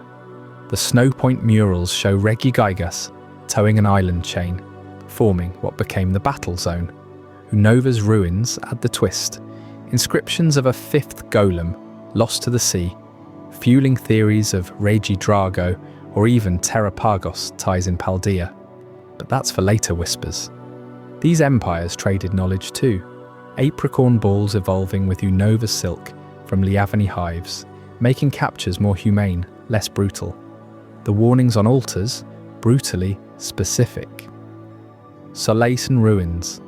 The Great One sleeps, disturb not its rest. Sealed chamber. He who breaks the seal courts the flood. Abyssal. The movers' chains rust, flee the awakening. They foresaw the hubris, the temptation to rebind legends for personal glory. Modern villains like Team Galactic echo this, building on ancient folly. And the human side, these weren't faceless tyrants. Lore fragments suggest heroes among them. Priest kings who communed with Rayquaza for aerial surveys, or befriended Cresselia to soothe Regigigas's rage. Pokémon, like Relicanth, living fossils, swam their fleets, carrying oral histories through eons. Extinctions hit their Pokémon too, herds of ancient Relicanth dwindling, golems sealed as failsafes, survivors fled to Hisui's wilds, laying groundwork for legends, Arceus-era clans. You see the through line? From mythic creation to this imperial zenith, then crash, birthing the Pokémon world we chase badges in. One more layer. These ruins align with ley lines, energy veins where space-time warps, like spear pillars portals. Emperors tapped them, boosting legendary control, but overloads caused the falls, rifts swallowing cities whole. Today's distortions in Hisui, echoes of that overreach. So as we stand amid these ghosts, what does it mean for you, trainer? Every gym badge is a tiny empire, every legendary encounter a pact's edge. The ancients warn, wield power wisely or join the ruins. Now truly, the foundation is set. Kanto's trainer revolution begins next, where Professor Oak's lab sparks a fire that engulfs the world in trainer fever. How does a single journey topple kings? You have to hear this. Kanto's trainer revolution begins. In the bustling region of Kanto, where verdant forests meet towering cities, one ordinary day in Pallet Town marked the dawn of the trainer revolution. A 10-year-old boy named Red stepped into Professor Oak's laboratory, his eyes wide with unbridled ambition, ready to claim his destiny. You see, up until that moment, humans and Pokémon coexisted in scattered harmony, but structured battles and journeys, that was about to change forever. Oak, the renowned researcher with a lab full of wonders, had just returned from the field, his pockets bulging with 3 special Pokeballs containing the starters. Bulbasaur, the resilient grass-type seed Pokémon, Charmander, the fiery lizard whose tail flame flickered with raw potential, and Squirtle, the water turtle armoured for survival. Red didn't hesitate. He chose Charmander, igniting the spark of a new era where kids like you and me could venture out, battle gym leaders, and chase the champion's throne. But here's where it gets personal. What if I told you that this wasn't just any handout? Oak challenged Red directly, thrusting him into rivalry from the start. Across town, Red's childhood friend and rival, Blue, Oak's grandson, snatched Squirtle, smirking with that cocky confidence. Their first clash happened right there, on Route 1, a dusty path lined with Pidgey and Rattata, where Charmander's Ember met Squirtle's water gun in a burst of steam and fury. You can feel the tension, can't you? Two boys barely out of childhood, Pokémon at their sides, turning a simple errand into the blueprint for every trainer journey to come. Red pressed on, weaving through Viridian Forest's tangled vines, battling Brock in Pewter City's rock-hard gym, earning his first Boulder badge. Each victory built him, layer by layer, from novice to legend. As Red's legend grew, Kanto itself transformed. Gyms across the region, Misty's Cascade in Cerulean, Surge's Electric Storm in Vermilion, Erica's fragrant Celadon Arena became pilgrimage sites. Trainers flocked from hidden corners, drawn by whispers of badges that unlocked the Pokémon League. Red collected them all 8, his team evolving into powerhouses. Charizard soaring with flamethrower might, Pikachu zapping foes with thunderbolt precision, Venusaur whipping vines like living lassos. You know the thrill of that grind, don't you? Leveling up, strategizing types, outsmarting the AI, or in this world, the wild unpredictability of real battles. By the time Red reached Victory Road, Kanto buzzed with energy. Kids ditched chores, adults reminisced about their own forgotten dreams, and Pokémon centers overflowed with weary warriors sharing tales. Then came the pinnacle, the Elite Four. Tucked in the Indigo Plateau's shadowed halls, these untouchable masters awaited. Lorelei with her icy Lapras and Dugong, freezing challengers solid. Bruno, the fighting brute, pounding with Mashamp's seismic fists. Agatha, the ghost whisperer whose Gengar haunted dreams with Shadow Ball curses. Lance, dragon tamer extraordinaire, riding Dragonites through skies of hyperbeam devastation. Red faced them undeterred, his Pokémon battered but unbreakable. Hours turned to days in that gauntlet, but he emerged victorious, toppling Champion Blue himself in a clash that echoed across the region. Blue's team, Pidgeot, Alakazam, Raiden and more, pushed Red to his limits, but Charizard's seismic toss sealed it. Red claimed the champion title, etching his name into the Hall of Fame forever. That crowning moment, it didn't just make Red a hero, it sparked a global trainer culture explosion. Word spread like wildfire through undersea cables to Hoenn, across mountains to Sinnoh. Suddenly every region wanted their own leagues, their own prodigies. In distant lands, professors scrambled to mimic Oak's model, distributing starters and badges. You can picture it, lines forming outside labs, rivalries igniting on every route, gym leaders rising from obscurity. Kanto's revolution proved it. Anyone with guts and a Pokédex could conquer.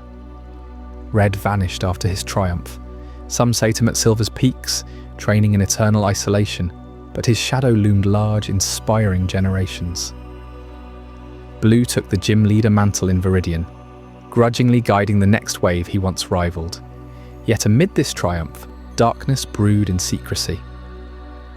While Red chased glory, Team Rocket, led by the shadowy Giovanni, pursued forbidden power. Deep in the Cinnabar Mansion's ruins, scientists cloned the elusive Mew, birthing Mewtwo, the ultimate genetic abomination. Mewtwo wasn't just strong, it was a psychic storm, leveling labs with Sistrike fury, its birth unleashing a shadow over Kanto. Escaping into the unknown, Mewtwo questioned its existence, rampaging through hidden caves, its telekinetic rage a harbinger of bioengineered threats to come. Giovanni sought to control it for conquest, but Mewtwo's rebellion exposed Rocket's underbelly, from the Rocket hideout beneath the game corner to the Sylph-Coed takeover in Saffron. Red dismantled them single-handedly, liberating Pokémon and crushing ambitions, but Mewtwo slipped away, a living legend cloaked in mystery. Think about the ripple effects. Mewtwo's creation forced the world to confront ethics, cloning, experimentation, the line between partner and weapon. Oak himself grappled with it, his research pivoting toward preservation. Trainers worldwide adopted stricter codes, but the shadow lingered, whispering of greater experiments in far-off labs. Kanto's revolution wasn't flawless. It birthed heroes and horrors in equal measure. Red's path normalized the journey, turning Pokémon training into a cultural phenomenon.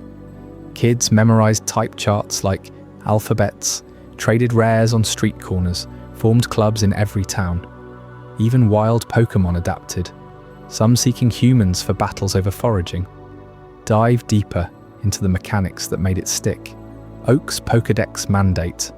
Catch 'em all was genius. Red documented over 150 species, from Bulbasaur's evolutions to the elusive legendaries like Articuno, Zapdos, and Moltres, guarding Power Plant, Seafoam Islands, and Victory Road Summit.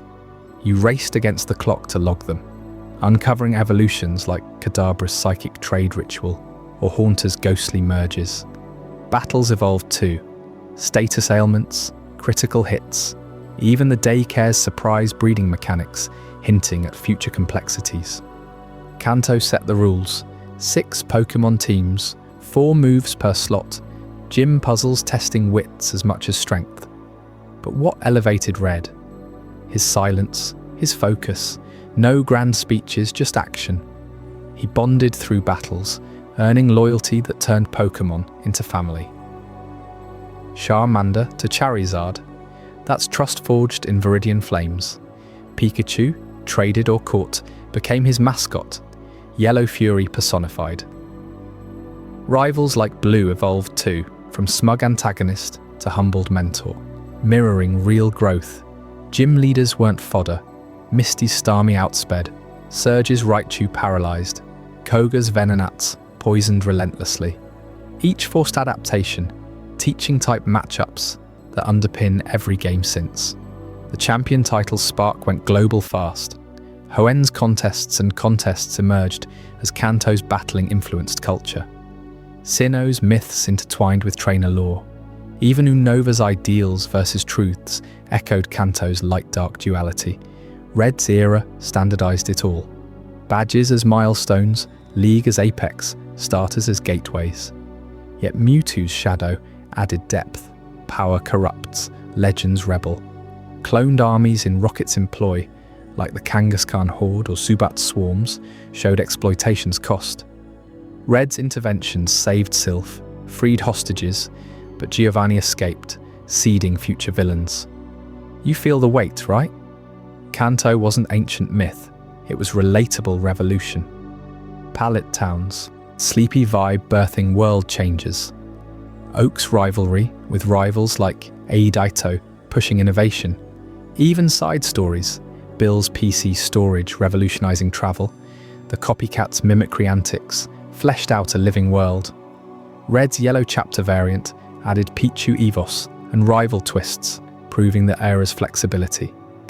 As Kanto's trainer, fires blazed trails worldwide, whispers crossed the sea to a neighbouring land steeped in forgotten towers and beastly legends. But those echoes of the past in Johto, they threaten to unravel everything Red built. Up next, Johto's echoes of the past.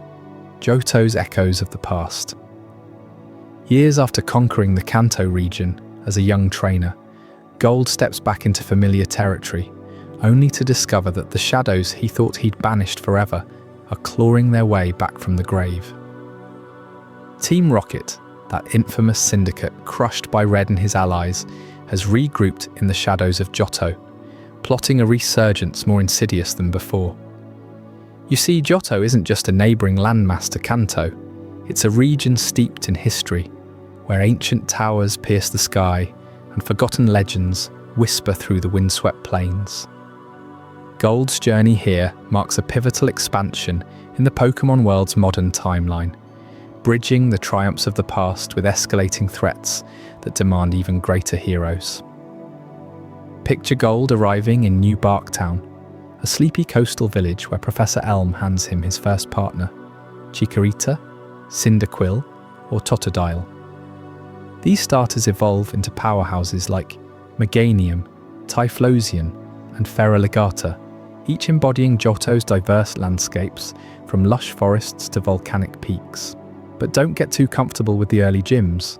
Faulkner's flying types in Violet City test your resolve, Bugsy's bugs in Azalea Town demand strategy, and Whitney's Miltank in Goldenrod City, that rollout attack will humble you faster than you can say, rematch. Gold pushes forward, collecting 8 badges across towns like Ecruteak and Olivine, but lurking beneath the surface is a storm brewing. Team Rocket strikes hard and fast. They've infiltrated the Slowpoke tail trade in Azalea, chopping off tails for profit and blocking Kurt's apricorn crafting.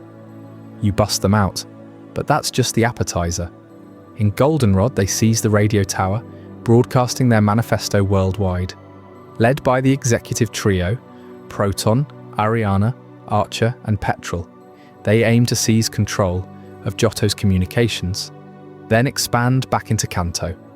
Gold infiltrates disguised as a rocket grunt, thanks to a uniform from the Team Rocket hideout under the gym. The battles intensify, face off against Murkrow Phlox, Houndoom Infernos, and that dreaded Electrode maze.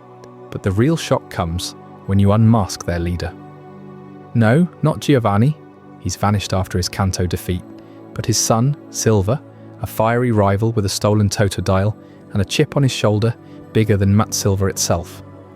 Silver's arc humanizes the conflict. He's no mindless thug, driven by a twisted legacy he can't escape. As Gold disrupts Rocket's operations, a cataclysmic event shakes Johto to its core. In Ecruteak City's burned tower, a crumbling relic of ancient fire, 3 spectral figures awaken amid flames and chaos. Raikou, the thunder Pokémon, crackles with electric fury. Entei, the volcano Pokémon, erupts in volcanic rage. Suicune, the aurora Pokémon, surges with crystalline water purity. These legendary beasts, born from the tragic fire that razed the tower centuries ago, now roam Johto uncontrollably. Why now? The disturbance at the tower, tied to Rocket's meddling, revives their restless spirits. You glimpse them fleeing into the wilderness, sparking a region-wide hunt. Raikou bolts across the plains near Route 36. Entei thunders through Victory Road's caves, and Suicune, in Crystal's enhanced story, it becomes your elusive guardian, leading you through puzzles and storms to prove your worth. Chasing these beasts pulls you deeper into Johto's lore. Ecruteak's dance theatre reveals the Kimono Girls, masters of Eevee illusions, who summon Suicune for a fateful encounter. The beasts aren't villains, they're echoes of imbalance, forces of nature demanding harmony. Gold's pursuit culminates at the Indigo Plateau, where he storms the Elite Four. Will's psychic tricks, Koga's poison traps from his Kanto days, Bruno's muscle, Karen's dark types, and Champion Lance with his dragon mastery. Victory unlocks the ultimate challenge, Mint Silver, where Red, the silent legend himself, awaits at the summit. No words, just pure battling prowess, Pikachu's thunderbolts, Charizard's flamethrower blasts, and a showdown that cements Gold as the new era's pinnacle trainer. But the beast's awakening demands divine intervention. High above Whirl Island's raging whirlpools lurks Lugia, the diving Pokémon, guardian of the seas. In Silver and Crystal, whispers of its silver wings draw you to the depths where you calm its psychic tempests.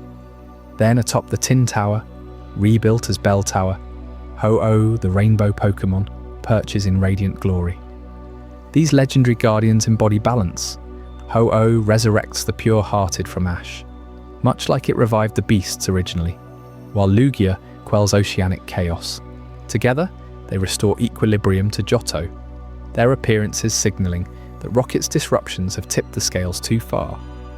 With the beast pacified and Rocket scattered, Gold stands victorious, badges from both Johto and a full Kanto revisit gleaming on his case.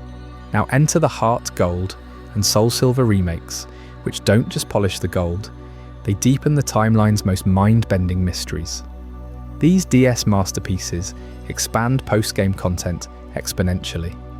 After Johto's League, you sail to Kanto proper, challenging gyms anew. Brock's upgraded rocks, Misty's watery wrath, Latane Surge's electric blitz, and all the way to Blue as champion in the Sivai Islands-inspired Indigo Plateau rematch. But Heart Gold and Soul Silver introduced the Pokewalker, a real-world tie-in mirroring in-game roaming and story beats that echo across time. Here's where time travel enters the fray, twisting the narrative into something profound. In Crystal's legacy, and amplified in the remakes, Celebi, the time travel Pokémon, pulls you into a vortex. A quest through Ilex Forest leads to a GS Ball delivery, summoning Celebi to the shrine. But activate the anomaly, and you're hurled back years to a pre-Team Rocket Goldenrod. There, you witness Giovanni at his peak, brooding over his empire's fall.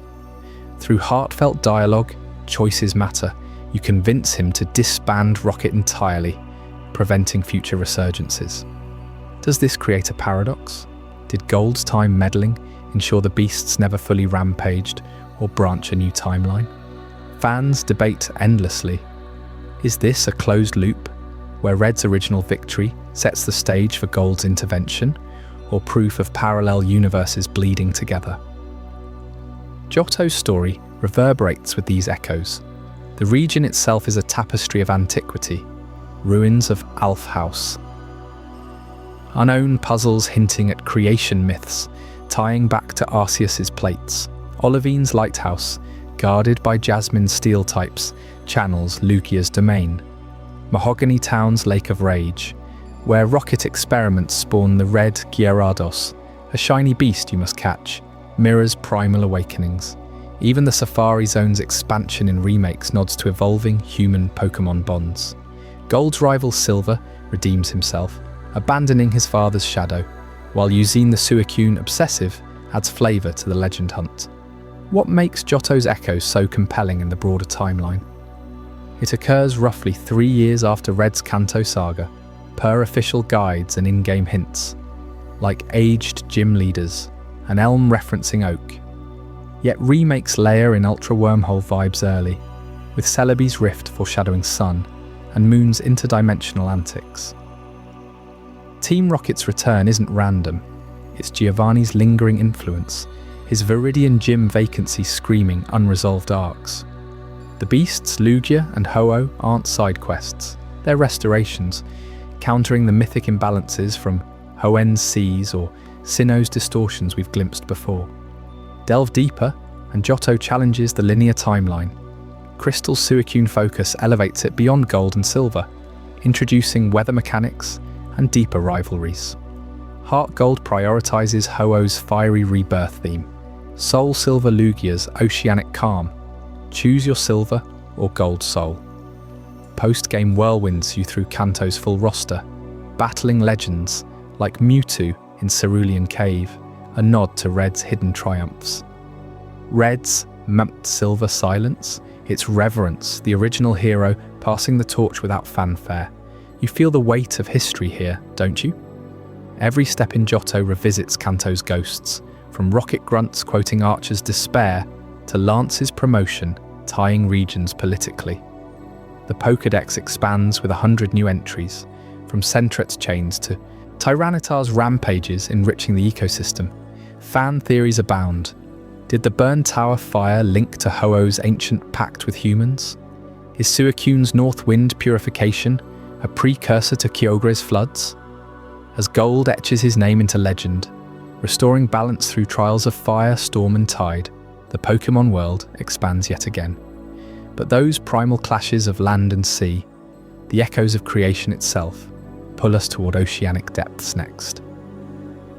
In Chapter 10, Hoenn's Primordial Echoes, you'll uncover how Groudon and Kyogre's eternal war-shaped continents and nearly unmade them all. Stay tuned, because Rayquaza's intervention will redefine everything you thought you knew about the world's foundations. Hoenn's Primordial Echoes. Deep beneath Hoenn's sun-baked volcanoes and storm-lashed oceans lie the scars of a war that predates human memory. Groudon, the continent Pokémon, rose from the Earth's molten core, its massive feet carving continents from the waves. Kyogre, the sea basin Pokémon, countered from the abyss, expanding oceans to drown the land in endless floods. Their primal clash nearly ended the world, until Rayquaza, the sky-high Pokémon descended from the ozone layer to enforce peace. These aren't just fairy tales whispered by old fishermen in Slateport City. They're etched into Hoenn's very geology, waiting to erupt again. You might think such ancient forces stay buried in legend, but Hoenn's modern trainers prove otherwise. Fast forward to the start of every young adventurer's journey in Little Root Town, where you step into the shoes of Brendan or May. Your rival, that cocky kid next door, challenges you right away, but bigger threats loom. Professor Birch is ambushed by a wild Poochyena, and you hand him your first Pokémon. From there, the path winds through Route 101's grassy fields toward Oldale Town, but whispers of trouble stir. Team Magma and Team Aqua, rival factions with twisted visions for the world, are already plotting. Team Magma, clad in bold red hoods, worships expansion. Led by the fiery Maxi, they dream of drying up the seas to create infinite land for Pokémon and humans alike. Team Aqua, in their sleek blue dive suits under Archie, crave the opposite, flooding the world to birth vast oceans teeming with life. Both hunt ancient relics, the red orb for Groudon, the blue orb for Kyogre, stolen from Mount Pyre's sacred graves. You first clash with them on Route 110, where magma grunts block the cable car to Mount Chimney. Beat them back, and you uncover their scheme to awaken Groudon using a meteorite fragment at the summit. Showdown, steam hissing from volcanic fissures as Maxi activates the meteorite. The ground quakes and Groudon's primal form stirs, its drought ability scorching the skies red. Lava flows block jagged pass, forcing evacuations from Lava Ridge Town. You race through soot-choked caves, your team battered but determined. Maybe your Torchic evolved into Blaziken, punching through Cameruptor barriers. At the peak, you confront Maxi himself. His Mightyena snarls, but your strategy prevails. Groudon fully awakens, rampaging toward the surface, intent on expanding land at any cost. But you halt it there, shattering the ritual before it consumes Hoenn. Or do you? That's just Magma's half of the nightmare. Switch coast to Dewford Town and Slateport Market, where Team Aqua stirs unrest. They've infiltrated the Devon Corporation in Rustborough City, stealing submarine parts for their submarine base under Mount Briny. You dive in after them, navigating underwater currents past Carvanha swarms. Archie reveals his obsession. Kyogre will purify the world by submerging selfish humans. At Seafloor Cavern, after puzzles with glowing dive spots and current mazes, you battle your way to the core. Kyogre awakens in a torrent of primordial sea, drenching Hoenn in endless rain, hail-pounding Petalburg woods into mudslides. Your interventions don't end the chaos. Both legends clash once more, their primal reversion states amplifying the destruction. Groudon scorches the atmosphere dry, Kyogre floods it into oblivion. Tsunamis batter Lily Cove City, wildfires rage across Route 120. Gym leaders like Roxanne and Brawley rally defences, but it's futile against Titans. Even Stephen Stone, Hoenn's champion with his Metagross arsenal, struggles as the weather spirals out of control. You push through the flooded Morville Gym, bike across Sky Pillar's crumbling stairs, guarded by Wally, your frail rival who's grown stronger, and finally reach the ozone layer's edge. Enter Rayquaza, slumbering atop Sky Pillar for eons. But in Emerald's timeline, it doesn't just wake, it mega-evolves. You hold the meteorite, attuned to the Dragon Ascent, and Rayquaza responds. Its form elongates, wings sharpen into Delta Stream perfection. Mega Rayquaza, born in a blaze of emerald energy. It coils through thunderheads, firing Dragon Ascent blasts to pacify Groudon and Kyogre. The skies clear, primal energies subside, and the apocalypse averts. Maxi and Archie, humbled, disband their teams. You claim victory at the Pokémon League, badges from Flannery's Inferno to Wallace's Aquatic Ballet gleaming on your case. What makes this more than a trainer's triumph? It echoes Hoenn's deepest secrets, uncovered at the Weather Institute on Route 119. Huddled amid Fortree City's treetops during relentless downpours, scientists there track global patterns, but dig deeper, and their archives reveal ties to the primal wars. Cast form shifts forms with the weather, mimicking the chaos Groudon and Kyogre unleashed eons ago. Research logs describe blue screens and red screens, data anomalies matching the legend's auras. One entry chills. Ancient murals depict Rayquaza not just calming the beasts, but sealing them in cavernous prisons. Their revival keyed to orbs forged from their own primal energy. These echoes ripple through Hoenn's lore. Pokédex entries paint Groudon as the land's expander, expanding supercontinents until Kyogre's oceans balanced it. Rayquaza mediated from the stratosphere, its presence stabilizing atmosphere. Fossils like Lileep and Anorith, revived at Devon Corp, hail from that era. Crinoids and Anomalocarids thriving before tectonic fury. Mutpire off Route 122 houses restless spirits of fallen Pokémon from those cataclysms, the orbs pulsing with stolen life force. You feel the weight as Brendan or May, don't you? Every route travelled, from Rusturf Tunnel's Whismer echoes to Evergrande City's Victory Road, builds to confronting gods. Side stories deepen it. The Trick House's illusions test your will, mirroring the Lake Guardian's gifts far away. Battle Frontier opens post-crisis, Scott challenging you with Emerald's ultimate tests. Even remakes in Omega Ruby and Alpha Sapphire amp the stakes, with primal reversion visuals and expanded Pokédex beasts like Primal Groudon igniting desolate land, Kyogre summoning primordial sea. But why does Hoenn's story grip us? Because it blends mythic scale with personal stakes. You're not a distant hero. You're handed a Pokédex by Birch, stumbling into apocalypse prevention. Team Magma's grunts spout eco-radicalism gone wrong. Maxie's glasses glint as he monologues about overpopulation. Archie's beard drips seawater while preaching aquatic utopia. Your choices matter. Side with Devon early, recover the stolen goods, and unravel the submarine plot before it launches. Consider the timeline fit. This unfolds parallel to Kanto's early journeys, Red's Indigo Plateau.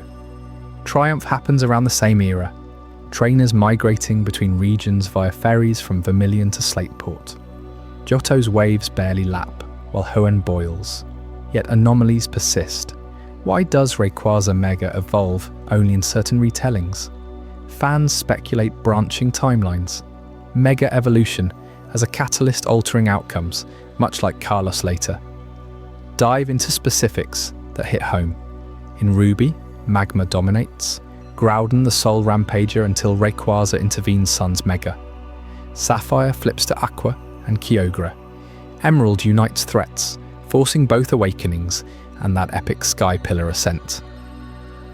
Post-game, hunt the Regis, Regirock, Regis, Registeel, in desert ruins, ice caverns, ancient tombs, guardians awakened by braille puzzles. Regi secrets hint at human tech predating Pokeballs, tying to Hoenn's lost civilization. Weather Institute details fascinate. During Aqua infiltration, you rescue the Director, access classified files.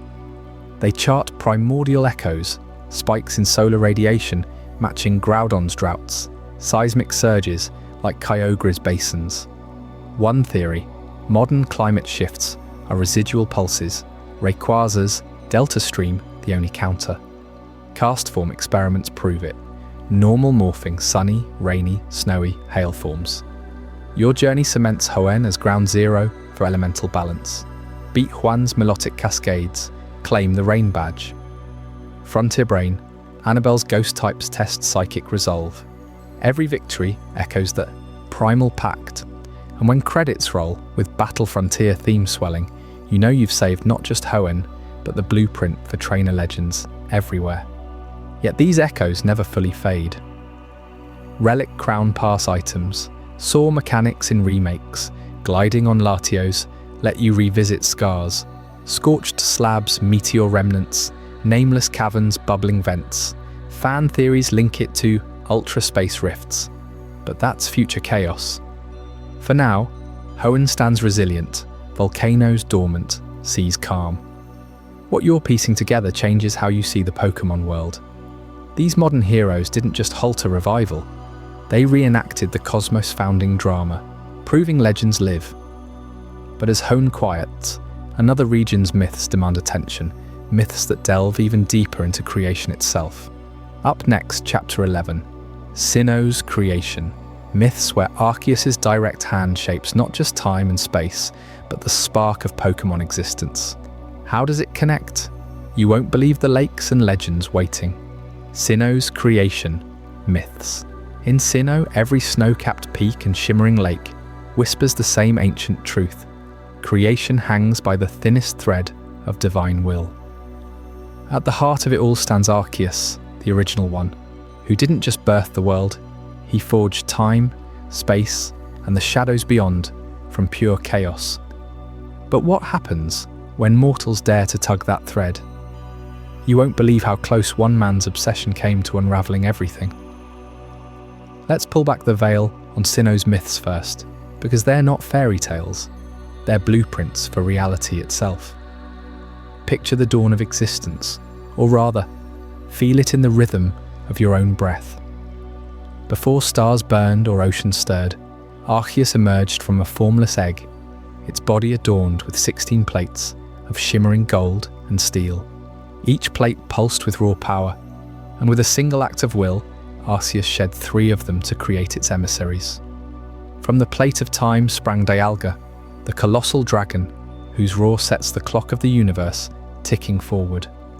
Every second you live, every memory you hold, Dialga guards it all, a relentless guardian coiled in the temporal tower, ensuring past, present, and future don't collapse into nonsense.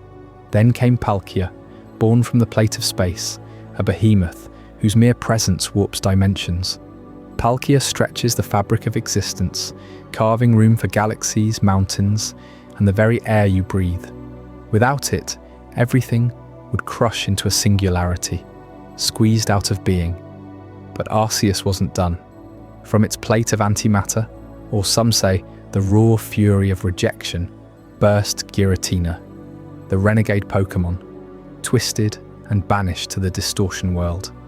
This realm isn't our orderly universe, it's a fractured mirror, upside down and inside out, where gravity flips and physics laughs in your face. Giratina rules there as eternal outcast, a shadowy warden keeping the balance by devouring any imbalance that threatens to spill over. You might wonder, why the drama? Sinnoh's lore, etched into ancient texts like the Sinnoh myths from Kanalava Library, explains it bluntly.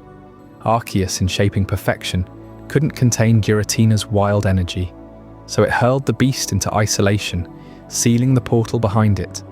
But balance demands more than dragons.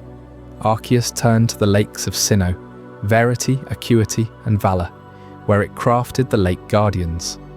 Uxie, the being of knowledge, hides in Lake Acuity's depths, its golden eyes holding every secret ever whispered. Close your eyes and think of a fact you know. Uxie cradles that spark. Mesprit from Lake Verity embodies emotion, a pink sprite that flits like a heartbeat, infusing life with joy, rage, sorrow, all the colours of feeling. And Azelf from Lake Valor, the willpower incarnate, a blue force that steals resolve, pushing mountains to move if the will demands it. These 3 aren't sidekicks, they're the soul of creation. Together with Dialga, Palkia, and Giratina, they form the pillars upholding Arceus' grand design. Disrupt one, and the whole structure quakes. That's exactly what Team Galactic's leader Cyrus set out to do. You know the type. Cold, calculating, a man who saw emotion as a glitch in the cosmic code. In the games Pokémon Diamond and Pearl, Cyrus doesn't just want power, he craves a flawless new universe, one scrubbed clean of human spirit. Pokémon bonds, all the messy imperfections. He scours Sinnoh, hunting relics, awakening the Lake Guardians one by one to harvest their power like batteries. Here's where it gets personal. You're Dawn or Lucas, fresh-faced kid from Twin Leaf Town, handed a Pokédex by Professor Rowan, and thrust into a region on the brink. At first, it's standard trainer fare. Badges, gyms, rival banter with Barry. But shadows creep in. Team Galactic grunts swarm the lakes, snatching Uxie, Mesprit, Azelf right from their homes. You chase them to their HQ in Veilstone City, piecing together Cyrus's insanity from stolen notes and frantic witnesses. He believes Dialga and Palkia are keys to remaking reality, that by forcing them to clash, he'll shatter the old world and rebuild from the shards. You feel the urgency building, don't you? Every victory against a commander peels back another layer. Lake Valor explodes in psychic fury as Azelf breaks free. Mesprit's emotional wake leaves trainers weeping or raging across routes. Uxie's knowledge seeps into your mind through visions, hinting at the spear pillar high on McCoronet, where legends converge. Cyrus beats you there, but you're hot on his trail. Your team battered but unbreakable. He activates the Red Chain, a twisted apricorn artifact forged from the Guardian's energy, binding Dialga in diamond or Palkia in pearl. The dragon emerges roaring, time warping or space folding under its thrall. Cyrus steps through the portal he rips open, dragging you along into a limbo between worlds. What you uncover there shatters everything. He's not stopping at control. He's pitting Dialga against Palkia in a cataclysmic duel. Time versus space, seconds stretch into eternities, landscapes crumple like paper, the sky fractures into impossible geometries. Reality unravels at the seams. Pokémon faint from the strain, wild ones fleeing in primal terror. You battle Cyrus's strongest, his Weevil slicing shadows, his Honchkrow blotting light, but the real horror is the dragons clashing overhead. Dialga's roar of time halts the world in stasis. Palkia's spatial, Rentier's holes where continents should be, Sinnoh buckles, Snowpoint temple cracks, Eterna forest inverts, the distortion world's edges bleed through. But wait, it gets worse. Cyrus vanishes into the rift, leaving you to calm the rampaging legend. You pour every ounce of strategy into that fight. Hyper potions flying, revives clutched like lifelines. Dialga's steel hide gleams under temporal storms. Palkia's pearl pulses with spatial voids. Victory feels like defying gods, but as the dragon retreats, the damage lingers. Time skips, echoes of undone moments haunt the wind. Cyrus is gone, scheming in the void, his dream of emotionless perfection flickering on. Enter Pokémon Platinum, where Dawn or Lucas, now you again, dives deeper. Barry drags you back into the fray, but this time, it's Giratina's shadow looming. The distortion world fully manifests, a labyrinth of inverted platforms, anti-gravity chasms, and warped illusions. Cyrus lurks there, broken but unbowed, pleading with Giratina to join his new order. You uncover the full scope. His plot wasn't just Sinnoh's end, it cracked the multiverse itself. Dialga and Palkia's clash sent ripples across dimensions, fractures where alternate realities bleed in. Giratina, sensing the imbalance, drags Cyrus into its domain for judgment, but not before you battle through the madness. Think about it. What you're piecing together confirms the myths aren't metaphors. Platinum's arc reveals Giratina as the stabilizer, sealing those multiverse fractures before they swallow worlds. You chase the renegade to its send-off spring lair, then plunge into the distortion world via turn-back caves swirling more. Upside-down battles, platforms flipping mid-fight, Cyrus's final stand, where he merges with shadows. Defeating him severs the last tie, but the echoes persist. Arceus itself nearly intervenes, or so the lore whispers. In the deepest Sinnoh texts, it's said the original one stirred from slumber as Dialga, Palkia, and Giratina's chaos threatened total unmaking. Plates quaked, reality teetered on erasure. Every Pokémon from Bidoof to Bronzong frozen in existential dread. You stop it though. Your team, forged in gyms and galactic skirmishes, stands as humanity's defiance. Dawn's Piplup evolves into Empoleon, commanding seas. Lucas's Turtwig grows into Torterra, roots anchoring the trembling earth. The credits roll, but the myths live on, etched in every root, every trainer's tale. Sinnoh teaches this. Creation is fragile, guarded by beings who tolerate no hubris. Cyrus failed, but his fracture lines hint at branching paths. Worlds where mega-evolutions bloom unchecked, where Dynamax dens pulse eternally. Multiverse fractures, confirmed in Giratina's roar, mean our timeline is just one thread in Arceus's vast weave. Dive deeper into these legends, and you'll find Pokédex gems that chill the blood. Dialga's entry claims its breath crystallizes air into diamonds, a remnant of Time's forge. Palkia's body generates spatial distortions, explaining why Mentcoronet's peak feels like another dimension.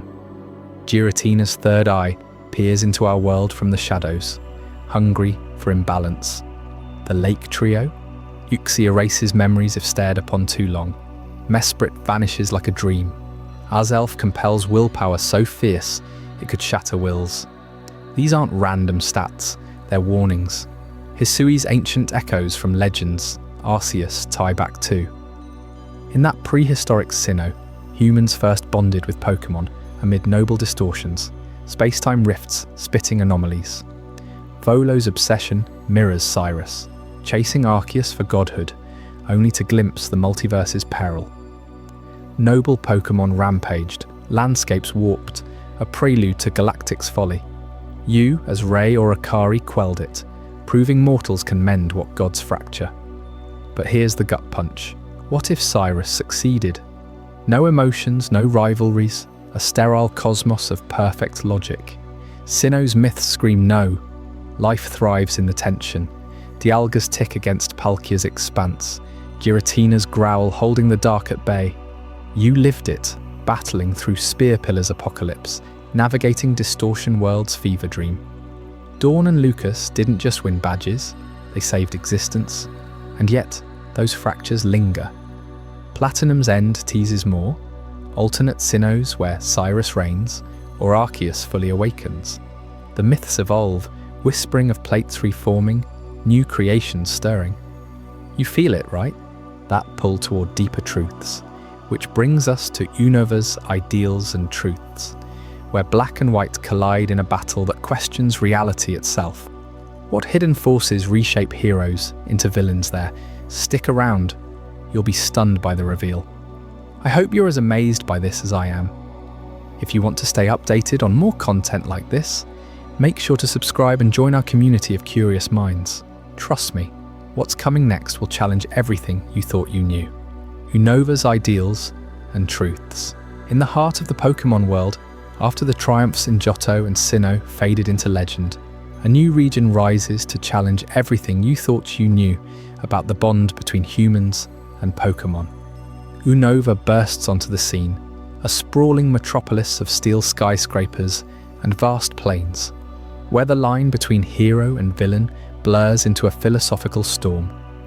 This is the era of black and white, where ideals clash with truths in a battle that could shatter the trainer's dream forever. You step into the shoes of Hilbert or Hilda, fresh-faced trainers from New Vema Town, handed your first Pokémon by Professor Juniper. But this isn't just another league challenge. From the shadows emerges Team Plasma, a group preaching liberation for all Pokémon. They cry out that humans enslave their partners, forcing them into Pokeballs and battles against their will. Led by the enigmatic N, who calls himself the king of Team Plasma, they raid gyms, free Pokémon from trainers, and sow chaos across Unova. Picture it, your team growing stronger, battling grunts in Castelia City's neon glow, only to question if you're the villain in their story. N isn't your typical antagonist. Raised in isolation by Team Plasma's shadowy leaders, he communed with Pokémon from childhood, hearing their voices in his mind. To him, every cry during a battle is a scream of pain, every command a chain. He believes Pokémon yearn for freedom and humans are the oppressors. But here's the twist that hits you hard. N isn't lying. His purity makes him terrifyingly convincing. As you pursue him through twisting roots and ancient ruins, he challenges you at every turn. "Do you hear them?" he asks. "The Pokémon suffering under your control?" Your victories feel hollow because his words linger, forcing you to confront the ethics of your journey. Team Plasma's campaign escalates.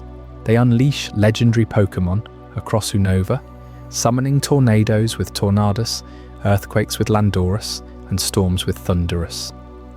But the real heart of their revolution beats in Hoenn's castle, a fortress rising from the earth in the game's climax. You storm it, battling through legions of plasma grunts and their sage leaders, each one spouting rhetoric about breaking the cycle of abuse. Ghetsis, Hoenn's supposed father and Plasma's true mastermind, reveals his hand, too late. He's no liberator, he's a manipulator, using Hoenn as a pawn to conquer Unova with his own army. Then comes the battle that defines Unova. Hilbert or Hilda faces Hoenn on the castle's pinnacle, the wind howling as he releases his ultimate team. Forged from Pokémon, he truly believes chose him freely. Your heart races because this isn't just a fight, it's a war of worldviews. Win or lose, Hoenn summons his dragon. If you're playing black, it's Zekrom, the massive black worm, embodying ideals, thundering with raw power and electric fury. In white, Reshiram takes flight, the white dragon of truth, blazing with fire that scorches doubt away. These aren't just legendaries, they're living philosophies. Zekrom represents the ideal of a world where humans and Pokémon pursue their dreams together, unbound. Reshiram stands for truth, the unyielding reality that bonds must be earned through understanding. You choose your side, awakening your own dragon, to clash in an aerial showdown that shakes the region. Reshiram and Zekrom, once one being split by twin heroes thousands of years ago, now embody the eternal debate. Do ideals justify radical change, or does truth demand harmony? Hoenn pours his soul into the fight, his Pokémon battling with a ferocity born of conviction. When you triumph, he doesn't rage, he evolves. Realizing Ghetsis' betrayal, Hoenn flees with his dragon, vowing to learn the true voices of Pokémon beyond Unova. Team Plasma crumbles, but the seeds of doubt, they take root in every trainer's mind. 2 years pass in a blink, and Unova faces its darkest hour yet. Black 2 and White 2 pick up the threads, showing how philosophies fester into obsession. Team Plasma returns, reformed under Ghetsis' iron grip, no longer pretending at liberation. Now they're conquerors, plotting to freeze the world with Kyurem, the leftover husk from the ancient dragon split. You play as a new trainer, mentored by an older Hilbert or Hilda, racing through an expanded Unova dotted with new cities like Join Avenue and the Pokémon World Tournament. The escalation is brutal. Plasma captures the legendary dragons, fusing Kyurem with Reshiram or Zekrom to birth Black Kyurem or White Kyurem, abominations of ice and draconic might. These fusions aren't just powerful, they're symbolic perversions, twisting ideals and truths into weapons of domination. Ghetsis unveils his Hydreigon, a three-headed terror, in a finale aboard the Plasma frigate, a massive airship blotting out the sky. Battles rage across frozen wastelands and giant chasms, with Looker from Interpol joining the fray, adding layers of intrigue. But Unova's story digs deeper into its lore. The region draws from real-world inspirations, like New York's skyline in Castilia or the Appalachian vibes of Route 10, but its heart is philosophical. The Pokémon musical in Nimbaza City, a quirky nod to expression, letting your team shine on stage. Undella Town's underwater ruins whisper of ancient human Pokémon pacts. And the dragon's legend ties back millennia. Twin brothers, one seeking truth, the other ideals, splitting the original dragon and shaping Unova's skyline with their war. What makes Unova unforgettable is how it forces you to question. Every trainer you liberate a Pokémon from, every gym badge earned, is it friendship or exploitation? Hoenn's arc humanizes the villain, showing radicalism born from genuine pain. Getsy's embodies hypocrisy, preaching freedom while enslaving. And you, the player, you're the fulcrum choosing which dragon flies with you, deciding if ideals or truth prevails.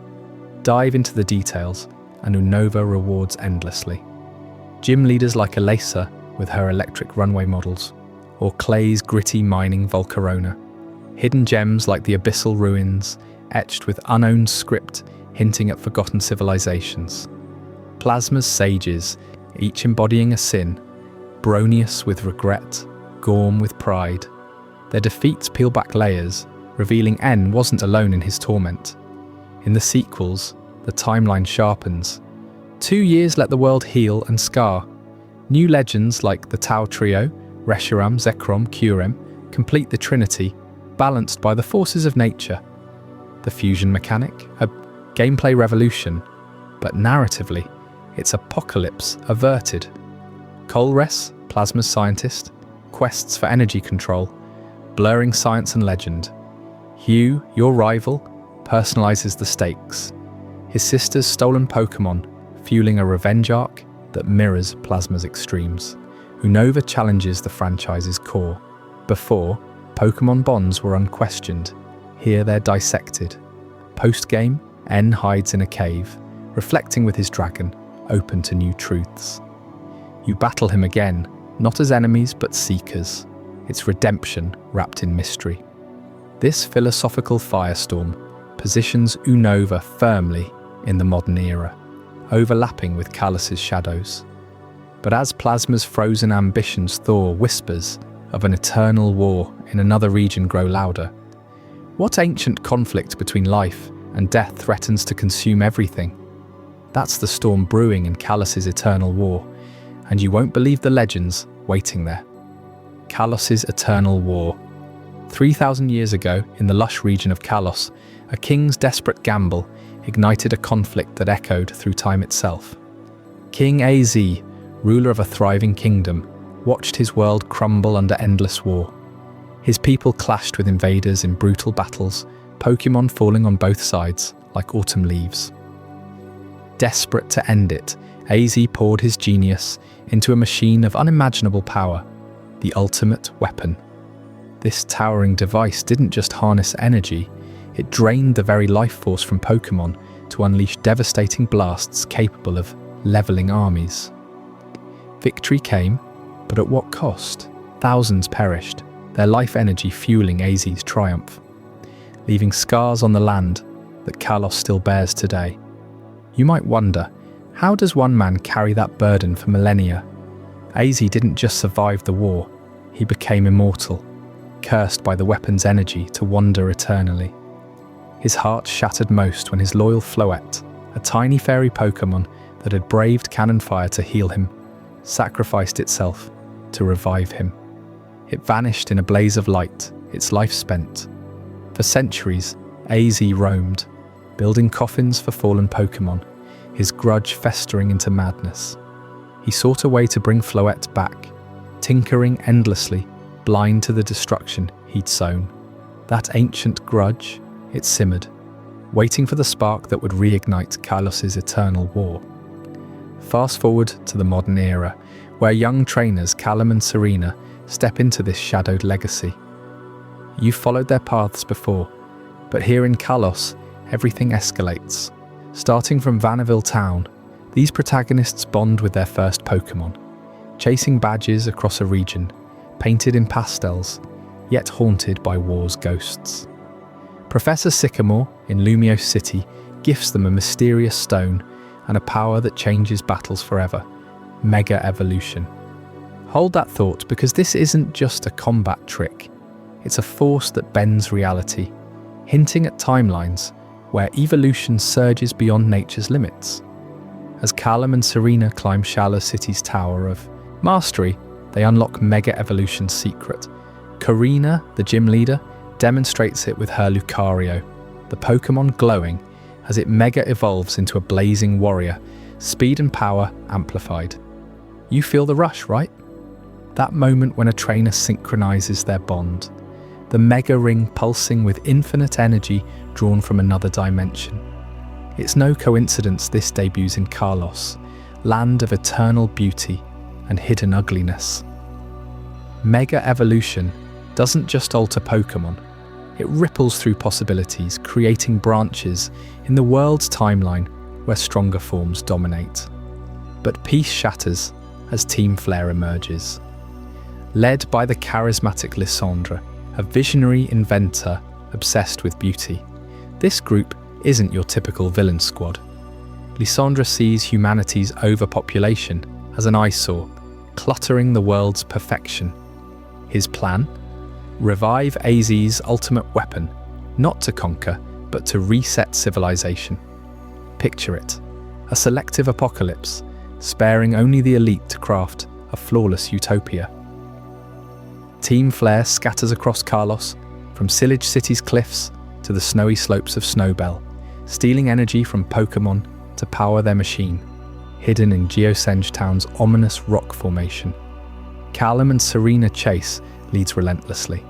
In Laver City, they smash through Team Flare's labs, rescuing Pokémon drained dry.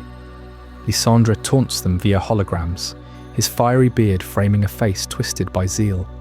Beauty fades when shared with the unworthy, he sneers. You can't help but question his logic, can you? Is perfection worth genocide?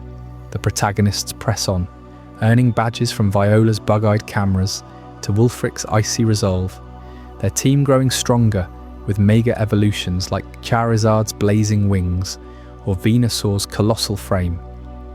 Deeper lore unravels at the Pokémon village where AZ once hid. Abandoned giants roam, remnants of war experiments. Then, the showdown brews in Lysandre Cafe, his Lumio space. He unleashes Gyarados and Mienshao, but Callum and Serena counter with their own mega-powered allies. Victory here reveals fragments of the weapon's core, stolen long ago. Lysandre flees to Geosenge, activating his doomsday device. The ground quakes as the ultimate weapon rises, a colossal cannon pulsing with stolen life energy, aimed at blotting out the impure world. Here's where you lean in close. Callum and Serena confront Lysandre atop the weapon's platform, whines howling as it charges. He monologues about his cafe's facade hiding genius, his Honchkrow and Pyroar falling to the hero's onslaught. But Lysandre activates it anyway, a beam of pure annihilation firing skyward, threatening to drain all life in Kalos. Desperation peaks. That's when AZ appears, the ancient king striding from shadows, his massive machine armor humming with 3,000 years of rage. AZ's grudge explodes. He recognizes the weapon as his own creation, twisted by Lysandre. In a frenzy, he seizes control, overriding the system to target not just enemies, but the cycle of war itself. The machine overloads, summoning Kalos' legendary guardians. Xerneas, the vibrant stag of life, bursting in radiant blues and greens, horns alive with eternal vitality. Opposite it, Yveltal, the destruction bird, unfolds crimson wings that suck light from the air, embodying inevitable decay. These two forces, locked in primordial balance, clash in a cataclysmic duel. Xerneas floods the battlefield with life energy, vines erupting, Pokémon reviving. Yveltal counters with obliterating pulses, shadows devouring all. You can sense the stakes, can't you? The eternal war reignites, life versus death, in a spectacle that shakes the region. Callum and Serena dive in, their mega evolutions tipping the scales. Imagine your Lucario Mega evolving mid-battle, aura flaring to shield Xerneas. Lysandre battles alongside Yveltal, his ideals crumbling as destruction turns on him. AZ watches, tears streaming, haunted by Floette's memory.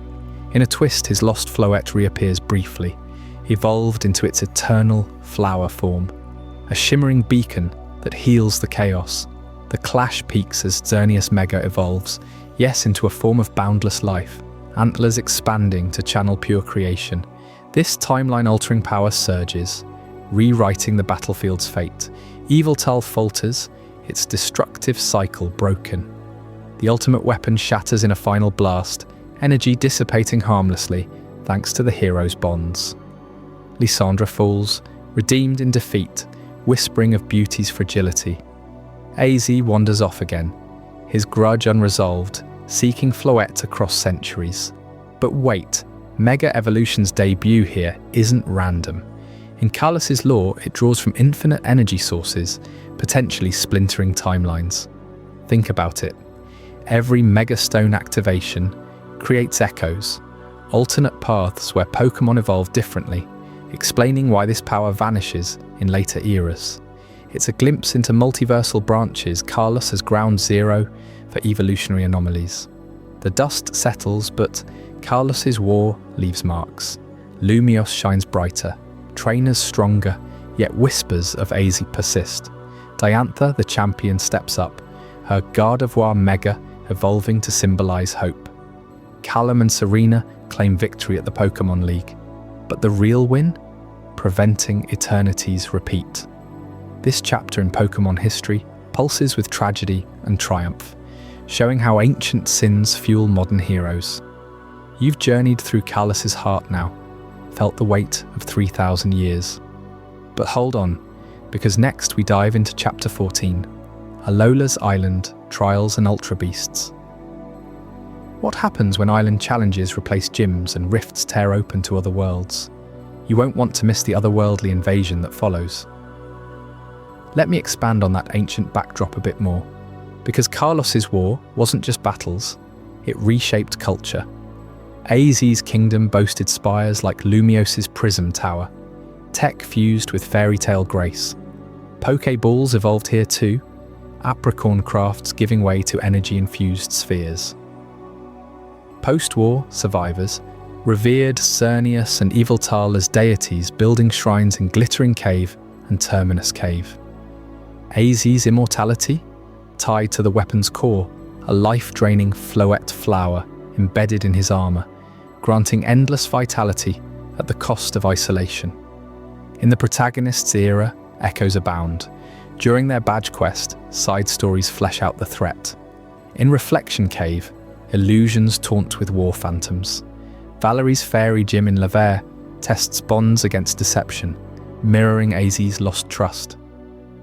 Lysandra's scientists like Aliana and Mabel hunt legendaries across routes, their Skarmory jets scarring skies. Callum and Serena ally with rivals Shauna, Tierno and Trevor, each uncovering flare grunts in Ambrette Town's aquarium or Coumarine City's ports. The ultimate weapon's mechanics fascinate. It siphons life via a massive Floette-like flower, amplifying energy exponentially. Lysandra refined it with modern tech, linking to Geosenji's megalith circle, ancient ley lines boosting output. When AZ intervenes, his override summons the legends directly. Xerneas from its forest sanctuary, Yveltal from its cocoon slumber. Their clash, pure spectacle. Xerneas' geomancy roots the earth in life, boosting allies. Yveltal's Oblivion Wing drains foes, turning battlefield into twilight. Mega Evolution's role elevates it all. Sycamore's research stems from AZ's era, stones unearthed from war ruins, each megaform unique. Blaziken's Speedster Blaze, Garchomp's Sandstorm Shredder. For Callum and Serena, it's personal. Their starter Mega evolves at pivotal moments, like Serena's Sylveon weaving fairy threads to bind Yveltal, or Calum's Greninja channeling water shurikens amplified by Mega Power. Post-battle, resolutions linger. AZ boards his airship, vanishing into legend, his story fueling Pokédex tales. Team Flare disbands, but Essential Labs hint at remnants. Diantha's League speech honours the fallen, tying Kalos to global peace. This era slots parallel to Unova's sequels, trainers crossing regions via ferries, sharing mega secrets. Yet questions remain. Did AZ's Floette survive? Sightings persist in legends. Is the weapon truly destroyed or buried in Terminus Cave? Kalos teaches that beauty hides thorns, war's eternal unless bonds prevail. And that timeline twist with Mega Evolution, it explains divergences, In some branches, it persists. In others, fades, paving for Dynamax. Kalos stands as nexus, eternal war forging futures. You're gripped now, aren't you? The saga rolls onto Alola's Island trials and Ultra Beasts, where trials test spirits differently, and beasts from beyond threaten paradise. What's lurking in those wormholes? Stick around. To hit that depth, consider trainer perspectives. Callum, the boy from Vanderville, starts skeptical, but Lysandra's cafe encounter hardens him. Serena, ambitious and graceful, channels Diantha's poise. Their rivalry fuels growth. Battles in Frost Cavern against Mamoswine foreshadow Megamite. Professor Sycamore's lab buzzes, with fairy types, Sylveon debuting as War's gentle counter. Team Flair's hierarchy adds layers. Lysandra's admins, Colosia in labs, Bryony in sewers, each with signature squads like her Houndoom packs. Grunts spout beauty mantras, comical yet chilling. Lysandra's Pyre philosophy book circulates, twisting aesthetics into apocalypse. The evil Tull, Xerneas duel details. Xerneas prances, horns glowing, life orbs orbiting. Evil Tull soars, wings eclipsing sun, draining pulses. Heroes positioned strategically, Mega Altaria fluffing barriers, Talonflame scorching shadows. AZ's intervention, he inserts his key, flower blooming, summoning duo accidentally. Aftermath heals. Pokémon Village repopulates. AZ's giant Sawsbuck roaming free. Lumiose Parade celebrates. Fireworks mimicking megabursts. Sycamore ponders timeline shifts, hinting multiverse. This cements Kalos as pinnacle of modern lore, blending history, heart, heroism. Word count pushes past, but story demands it. Now curiosity burns for Alola's Island trials and Ultra Beasts. Trials like battles, beasts worse than legendaries. The rift awaits. Alola's Island trials and Ultra Beasts. In the tropical paradise of Alola, where volcanoes rumble and oceans sparkle under endless blue skies, trainers don't chase badges from stuffy gym leaders.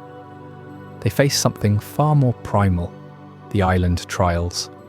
These ancient rites passed down through generations of islanders test not just your Pokémon's strength, but your harmony with the land itself. Moment in the timeline, roughly 2 years after the Kalos crisis and Unova's black and white upheavals. A new hero steps up, whether you call them Elio or Selene, arriving from afar to shake up the islands forever. You land on Melemele Island, the gateway to Alola's heartbeat. Your first trial kicks off under the watchful eye of Captain Ilima, a stylish expert in normal types. But it's not a straight battle. No, you dive into the verdant cavern, where a totem Pokémon like Gumshoes reigns supreme. This isn't your average wild encounter. The totem calls allies, buffs itself with items and shields against status moves, turning the cave into a frenzy of fangs and fury.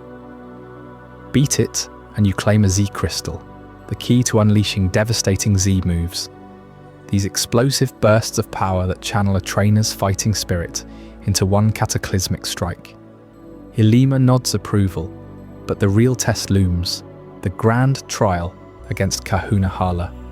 Hala, the burly master of Melemele, pits his Kra Brawler and Hariyama against you in Iki Town. He's no pushover, teaching you the dance of battle with moves like close combat that crater the arena. Victory earns you the Normalium Z and his blessing to sail onward. But whispers ripple through the islands, strange lights in the sky, wormholes spitting otherworldly beasts. The Tapus, Alola's divine guardians, sense it too. These ethereal deer-like legends, cloaked in shells of steel and sparks, watch from their perches. Coco on Akala, Lele on Ula Ula, Bulu on Pony, and Feeny ruling the seas. Press on to Akala Island, and the trials intensify. Captain Lana's waterlogged Sosuha trial has you fishing up a wishy-washy school in Brooklet Hill, only for the totem to merge into its massive school form, a tidal wave of teeth barreling down. Survive that, snag the Waterium Zed, then face Kahuna Olivia in the fiery Hiahia City gym, disguised as a boutique. Her Lycanroc and Probopass hit like earthquakes, but topple them, and a Kala bows. You've got 2 kahunas down, Z-crystals stacking in your bag, but the air thickens with unease. Reports flood in of ultra beasts, grotesque invaders from beyond our world, like the buzzing Pheromosa, elegant yet deadly, or the hulking Kartana slicing through steel like paper. Ula Ula Island cranks the stakes. Captain Acerola's haunted trial in the abandoned thrifty megamart pits you against a totem Salazzle, its toxic allies filling the air with poison that chokes the life from your team. Claim the Ghostium Z, then storm Mali City's library for Kahuna Nanu. This shadowy cop, with his Persian and Honchkrow, fights dirty, but you expose his reluctance. He's no true believer in the old ways. 3 islands conquered, 3 kahunas mastered. Elio or Celine, you're a force now. Z moves crackling at your command. But the Professor, Kukoi, pulls you aside. Those wormholes? They're breaches to ultra space, a warped dimension where light twists and reality frays. Enter the Ether Foundation, paradise on Executor Island, run by the enigmatic Lusamine. She preaches preservation, housing rescued Pokémon in pristine paradise, but cracks show. Her daughter Lily flees with a mysterious egg, Cosmog, a nebula-born creature destined for legend. You chase leads across the islands, befriending Hao, that ever-cheerful rival, with his Decidueye or Primarina, and besting him in friendly showdowns that sharpen your edge. Pony Island's trials push you to breaking. Captain Sophocles' electric maze in the Hokulani Observatory. Totem Vicavolt zapping storms from the sky. Mina's floral frenzy with a Totem Ribombi in lush jungle. Then Kahuna Hapu, hidden in the wilds, unleashing his Mudsdale in an earth-shaking clash atop Mount Lanakila. 4 kahunas mastered. Your island champion material, but Alola trembles. Lusamine obsesses over ultra space, using Nihiligo's neurotoxins to bend minds and open gates. You storm Ether Paradise, shattering illusions. Nihiligo, the jellyfish ultra beast, puppets Lusamine into the ultra wormhole, dragging her and Lily to Ultra Megalopolis. That's your cue, with Nebby, the evolved Cosmog, now the majestic Lunala, or Solgaleo, you plunge through the rift. Ultra space hits like a fever dream. Colours invert, gravity flips, and light dims to a sickly glow. Ultra Megalopolis sprawls below, a dystopian hive ruled by Necrozma, the prism Pokémon, a crystalline dragon starved of light. In our timeline Sun and Moon, you rescue Lusamine, seal the breaches, but Ultra Sun and Ultra Moon twist the knife deeper. Here, variants emerge, parallel paths where choices branch into shadow. Necrozma doesn't just invade, it eclipses the sun itself. Devouring Solgalio's light, it fuses into Duskmane Necrozma, a black hole behemoth warping day into eternal twilight. Alola's skies blacken, stars wink out as it rampages, siphoning the region's life force. You confront it atop the altar of the Sun or Moon, sea moves blazing. But it's the Tapu Guardians who rally. Tapu Koko crackles with Terravolt fury, Layla heals with psychic waves, Bulu gores with mighty horns, Feeny floods with mist. Together, they shield the islands from the interdimensional invasion, buying you time to sever Necrozma's fusion. In Ultra Megalopolis, the stakes skyrocket. Buzzwole flexes through ruins, circuitry lashes with electric veins, Celesteela rocketing skyward. You team with alternate heroes, Gladion with his Silvally, or even Ultra Recon Squad members like Dulce and Zossi, torn between worlds. Lusamine, redeemed or raging, clashes in psychic fury. But Necrozma, now Ultra Necrozma, in its fused glory with Lunala, becomes a photon-devouring apocalypse. Wings of light prism the void, photon geyser-piercing realities. Only by harnessing the legendary pair, Solgaleo and Lunala, and every Z-crystal's power, do you shatter its prism, restoring light. The Tapus seal the wormholes, their shells glowing as barriers against further incursions. Alola breathes, Elio or Selene emerges, not just Kahuna Master, but Saviour from the stars. Kukui crowns you first champion, but the Professor eyes the horizon. Battles evolve, regions call. Lusamine reforms ether. Lily bonds with her Clefairy line, and Nebby vanishes to the stars. Ultra beasts retreat, though some linger as enigmas in reserves. Yet questions burn. What fuels Necrozma's hunger? Lore whispers it once lit entire worlds, shattered in some cosmic war, now a lightless zealot. Alola's trials forged you, but the multiverse frays at edges. Wormholes flicker rarely now, hints of worlds colliding. You feel that rush, don't you? Mastering Kahunas felt epic, but plunging into Ultra Megalopolis, facing Necrozma's eclipse, that's timeline-shattering heroism.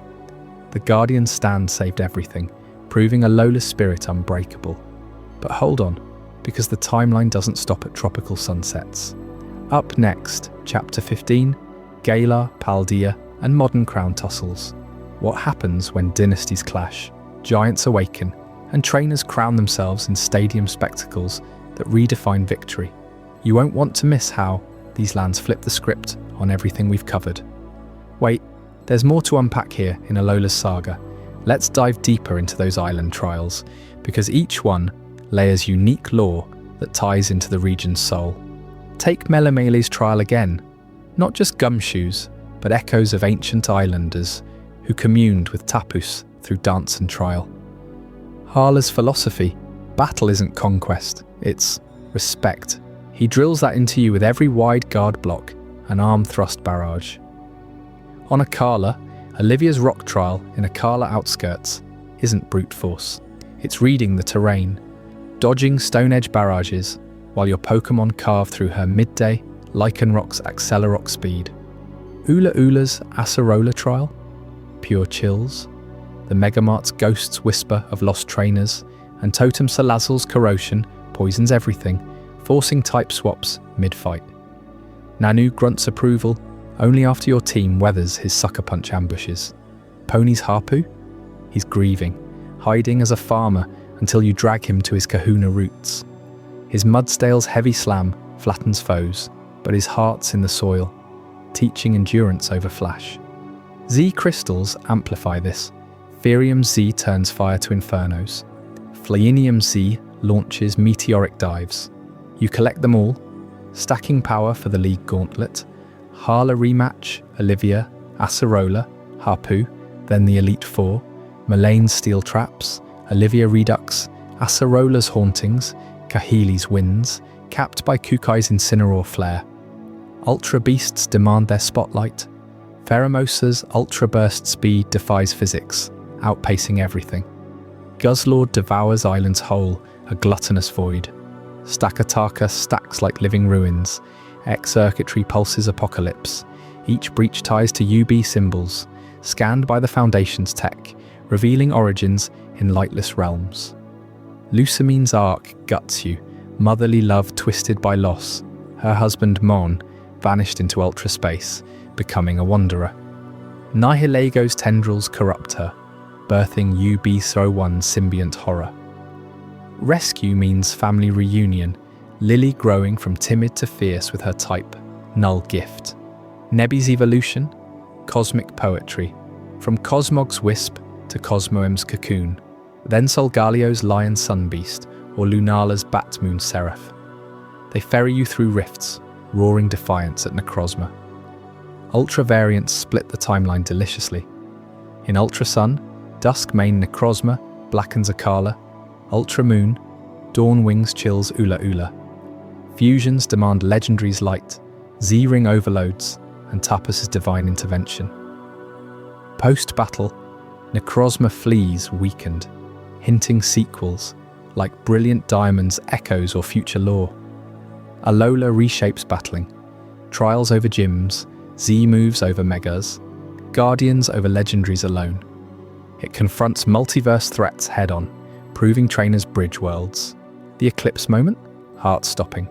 Sun vanishes, shadows creep, Pokémon panic. Necrozma's roar shakes reality, but your team's resolve, Rowlet lines pecking prisms, Litten claws cracking crystals, Turn's tide, Tarpus's protection cements their mythos. Coco zaps portals shut, Layla mends wounds, Bulu barricades beaches, Feeny calms seas. Invasion thwarted, Alola endures. You've journeyed this far, what secrets do these islands still hold?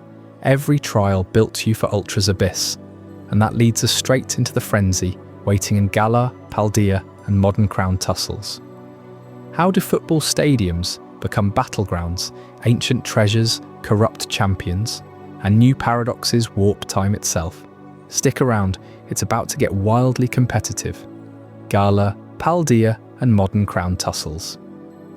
In the bustling stadiums of Galar, where crowds roar for champions and battles shake the earth, a colossal threat awakens that poisons the very land you tread as a trainer. Sword and Shield thrust us into this modern powerhouse of a region, picking up right after the sun-soaked adventures of Alola. You've just wrapped up your island challenge there, maybe even dived into those ultra-space rifts when word spreads of Galar's Grand Gym Challenge. It's a spectacle like no other, with 8 stadiums turned into battlegrounds, each led by a top-tier gym leader. But beneath the cheers and the spotlights, something far darker brews. Chairman Rose, the ambitious head of the Macrocosmos Corporation, dreams of securing Galar's energy future. He uncovers an ancient legend, the Darkest Day, and in his haste, he revives Eternatus, the gigantic poison dragon Pokémon from beyond our world. Picture the chaos as Eternatus rises over the heart of Galar, the wild area. This sprawling open wilderness, teeming with Pokémon from every corner of the globe, suddenly chokes under a toxic haze. Purple fumes billow from its massive maw, corrupting the air, the grass, even the Pokémon themselves. Trainers like you scramble as Dynamax energy, that wild power-up that lets Pokémon grow to skyscraper sizes, spirals out of control. It's not just battles anymore, it's survival. Eternatus's poison seeps into the soil, twisting wild Pokémon into aggressive shadows of themselves, forcing you to team up with Hop, your rival and the champion's little brother, and even the mysterious Swordwood and Shieldbert, those eccentric brothers stirring up trouble in the name of the Darkest Day. You dive into the heart of it, battling through slumbering wheeled fog, where legends like Zacian and Zamazenta slumber, sword and shield, at the ready to counter the poison spread. But why does this hit so hard in the timeline? Galar isn't some ancient myth. It's now, your now, after Kalos' Mega Evolutions and Alola's Z-moves have reshaped what trainers can do. Eternatus crashes into Hammerlock Stadium during the Champion Cup finals, spewing more poison that threatens to engulf the entire region. You, as the player, become the hero who bonds with Zacian or Zamazenta, wielding rusted sword or shield to pierce Eternatus' toxic core. Rose's plan backfires spectacularly, his own Pokémon turning against him in the frenzy. And just when you think it's over, the post-game raids on Max Lair pull you deeper into Galar's underbelly, where legendaries like Regieleki and Regidrago guard secrets from eons past. The wild area, once a haven for breeding and exploring, bears scars from that poisoning event. A reminder that, even in modern times, catastrophic forces can erupt without warning. Fans debate if this Darkest Day echoes Hisui's ancient calamities, but one thing's clear: Galar's tussle for power crowns a new era of peril. Fast forward just a bit in this packed modern timeline, and you land in Paldea, the sun-drenched lands of Scarlet and Violet.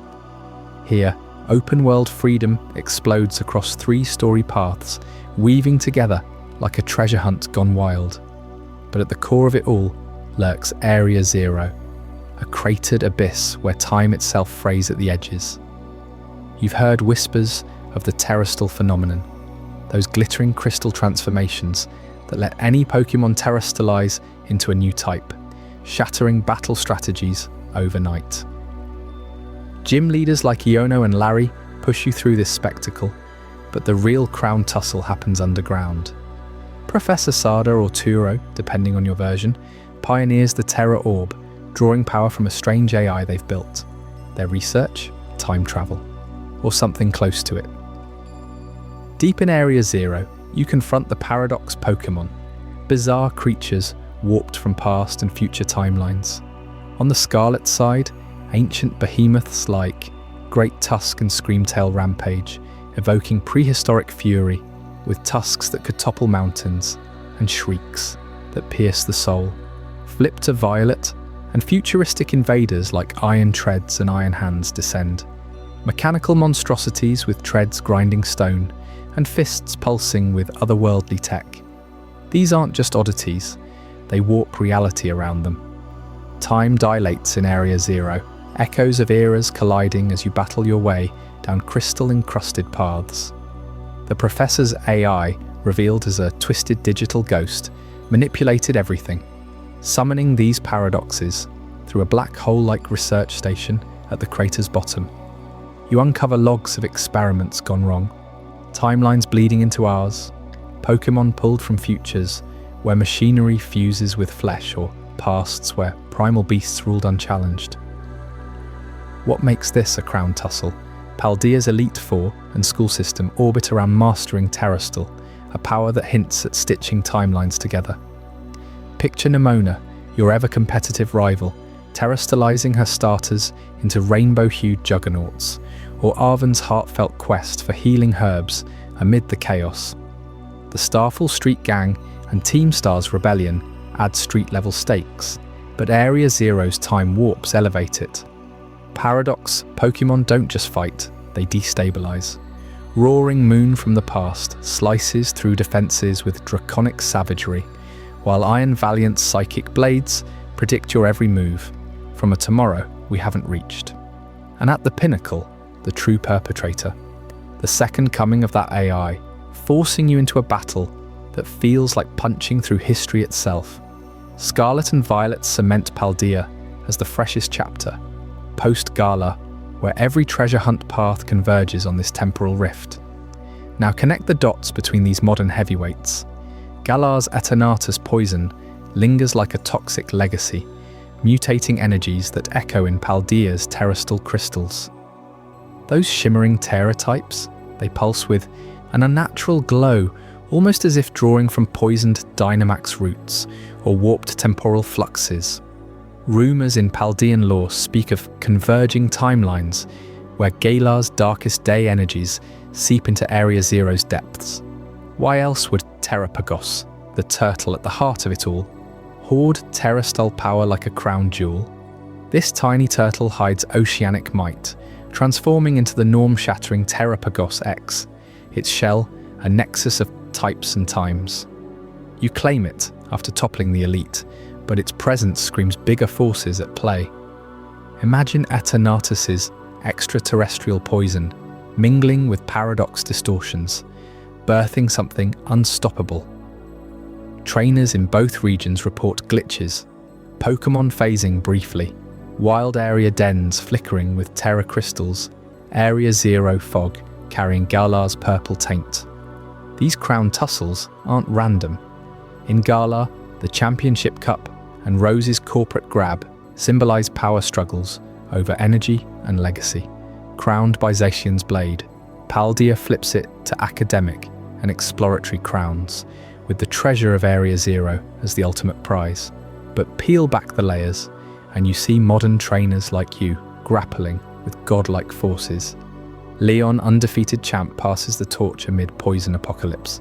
Geeta, top champion, oversees a region unraveling at its core. What if these events aren't sequential, but overlapping? Galar's battles raging as Paldea's paradoxes emerge. Pokédex entries fuel the fire. Walking Wake, a paradox Suicune, drowns foes in revived waters that taste of ancient poisons. Iron Leaves, a future Silcinder echo, scorches with tech-fueled flames, hinting at Dynamax overclocks. Dive deeper into the implications for you as a trainer. In Galar, post-game Crown Tundra expeditions send you to snowy peaks, where Calyrex, the Deer King, seeks loyal steeds in Glastria or Spectria. These spectral crown wearers tug at royal themes, tussling over thrones lost to time. Their fused forms, Ice Rider and Shadow Rider, charge through blizzards, reclaiming legendaries like Articuno's Galarian frosty cousin. Paldea counters with its Kitakami and Blueberry Academy DLCs, where Ogerpon's masks and the Loyal Three's ogre-slaying grudge play out in festival battles. Terra Pagus' awakening there ties back to Area Zero, its type null shell absorbing timeline echoes. You've battled through it all, from Hop's growth to Nemona's unbreakable spirit. Each victory a step in humanity's dance with Pokémon power. Yet these modern eras pulse with unease. Eternatus's poisoning doesn't fade. It evolves, perhaps fueling Paldea's black hole experiments. Paradox warps don't stop at Area Zero. Raids and outbreaks spill them across Paldea, much like Galar's Max raids. Terrastal hints at convergence, crystals forming unbidden in the wild area if fan theories hold, or paradox sightings in Galar imports. You're left wondering, as the timeline tightens, how these crown tussles reshape the world. Champions rise and fall, poisons spread, times collide, all in your lifetime as a trainer. But hold on, because what happens when these cracks widen into full-blown chaos? Up next in Multiverse Mayhem and Timeline Truths, we'll unravel how branching realities, alternate dimensions, and game-shattering mechanics explode the Pokémon world beyond repair. You won't want to miss how it all splinters. Multiverse Mayhem and Timeline Truths. What if I told you the Pokémon world doesn't march forward in a single, neat line? It's exploding across countless branches, a chaotic multiverse where every major power-up spins off its own reality.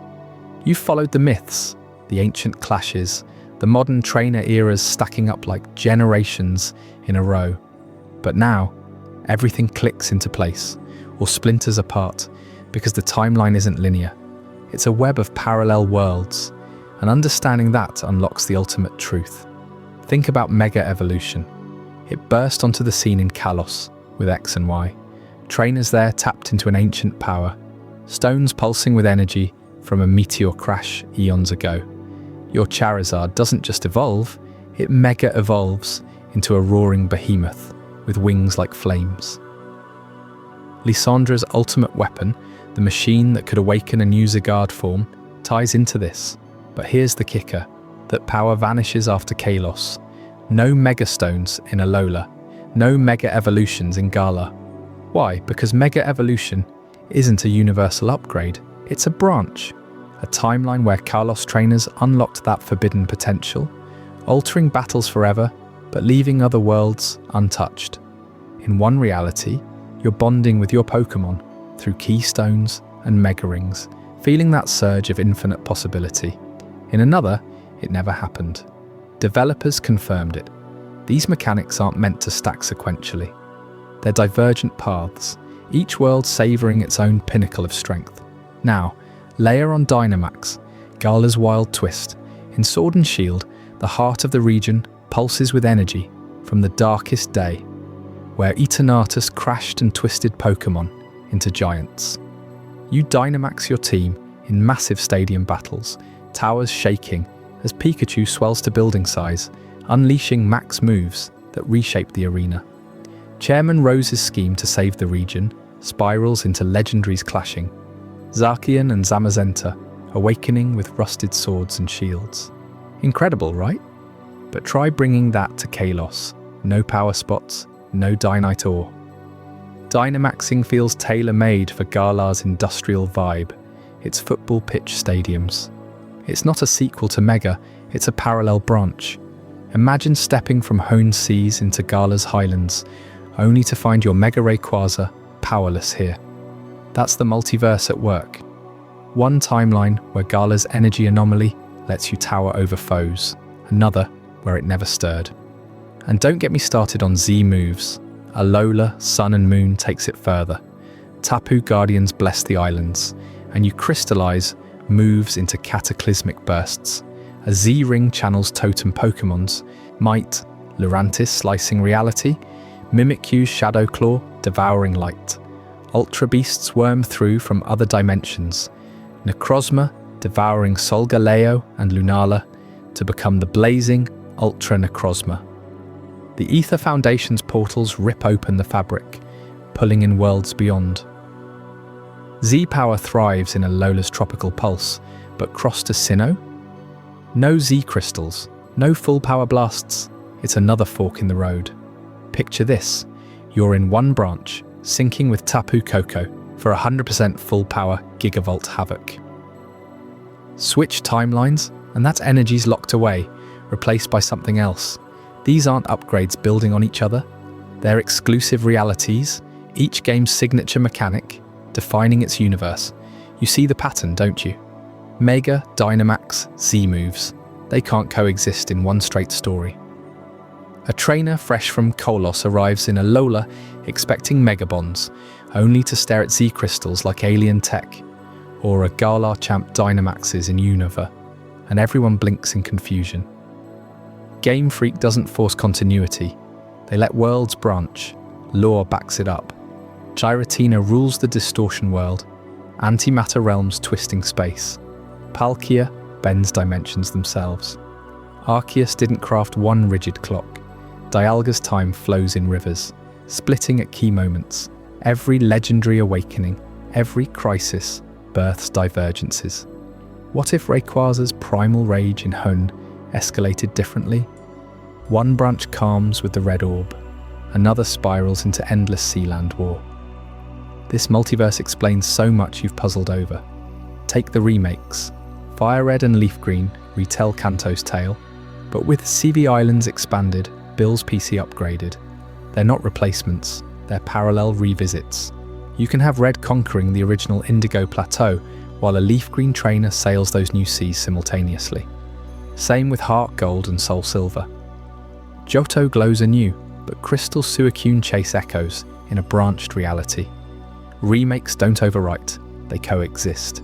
Spin-offs slot right in. Legends. Arceus plants Hisui in the deep past. Humans fleeing to a wild land, crafting the first Pokeballs from apricorns. It bleeds into Diamond and Pearl Sinnoh myths perfectly. But what about Ultra Sun and Moon? Those ultra wormholes punch through to alternate dimensions, Buzzwole from another muscle-bound world.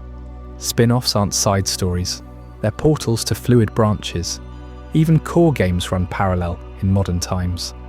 Black and White's Unova ideals clash with X and Y's Kalos fashion, and wars around the same vague now. Sun and Moon follows a couple years later, but Sword and Shield slots after, with Galar's League exploding globally. Scarlet and Violet chase the latest, Paradox Pokémon. From time rifts, echoing Scarlet's ancient futures and Violet's warped pasts. Chronology blurs because regions pulse independently. Imagine trainers swapping Pokédex entries across seas. A Sinnoh native hears of Alolan Executor's palm tree form and thinks it's legend. That's not inconsistency. It's a living multiverse, events rippling without syncing perfectly. But why design it this way? Developers like Junichi Masuda have hinted Pokémon thrives on fresh wonders, not rigid rules. Strict timelines would chain innovations, megas forever, no room for Dynamax spectacle. Instead, each entry carves its branch, letting you chase new dreams.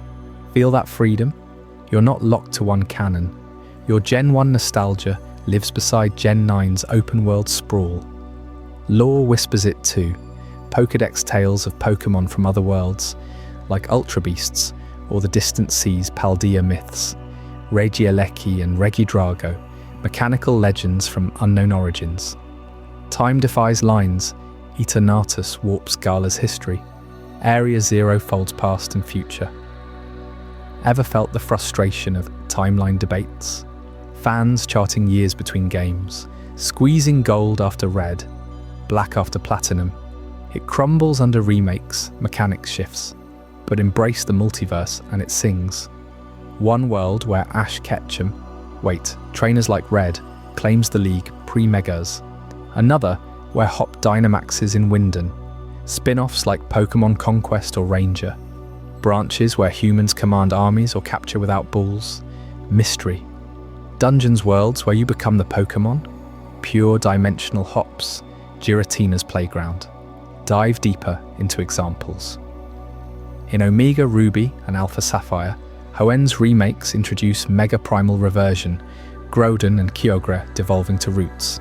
That's a Mega Branch fused with Primal Ancients, diverging from Emerald's neutral Rayquaza path.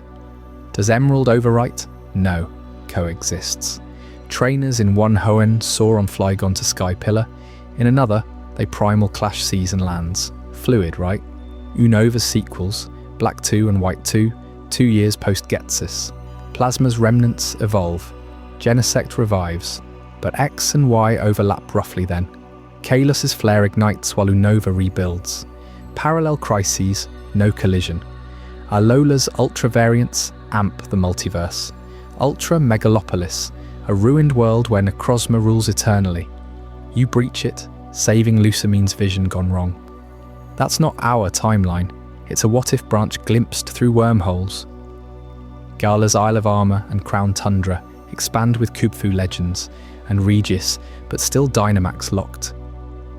Scarlet and Violet push it, Terrestrial Phenomena, Gems shifting types mid-battle, Area Zero's Professor time travels, Birthing Paradoxes, Roaring Moon echoing ancient Salamence, Iron Valiant, a futuristic blade. Time loops, branches within branches. You might wonder, does this cheapen the story? Absolutely not. It amplifies wonder. Every playthrough, you're timeline hopping, collecting infinite what-ifs. Lore defies linear time because it's built that way. From Arceus creation plates spawning multiversal guardians to Dialga's fractured roars. Tectonic shifts, extinctions, civilizations rise in echoes. Modern eras, a trainer mosaic, regions thriving side by side, champions reigning concurrently. Here's the revelation that ties it. All the Pokémon world's lore isn't meant for a single arrow of time. It's a defiant multiverse, branches weaving without end. Mega's bonds, Dynamax's giants, Z-moves bursts, each a vibrant reality. Remakes echo eternally, spin-offs pierce veils. No contradictions, just infinite stories. You've journeyed from primordial voids to this chaotic truth. And now you see, time bends to imagination. But what does this mean for you, the ultimate trainer piecing the puzzle? It frees you to embrace every game as canon in its realm. The entire timeline, not a line, a radiant explosion of worlds. And that final mind-bending takeaway, waiting just ahead, seals why Pokémon endures beyond time itself.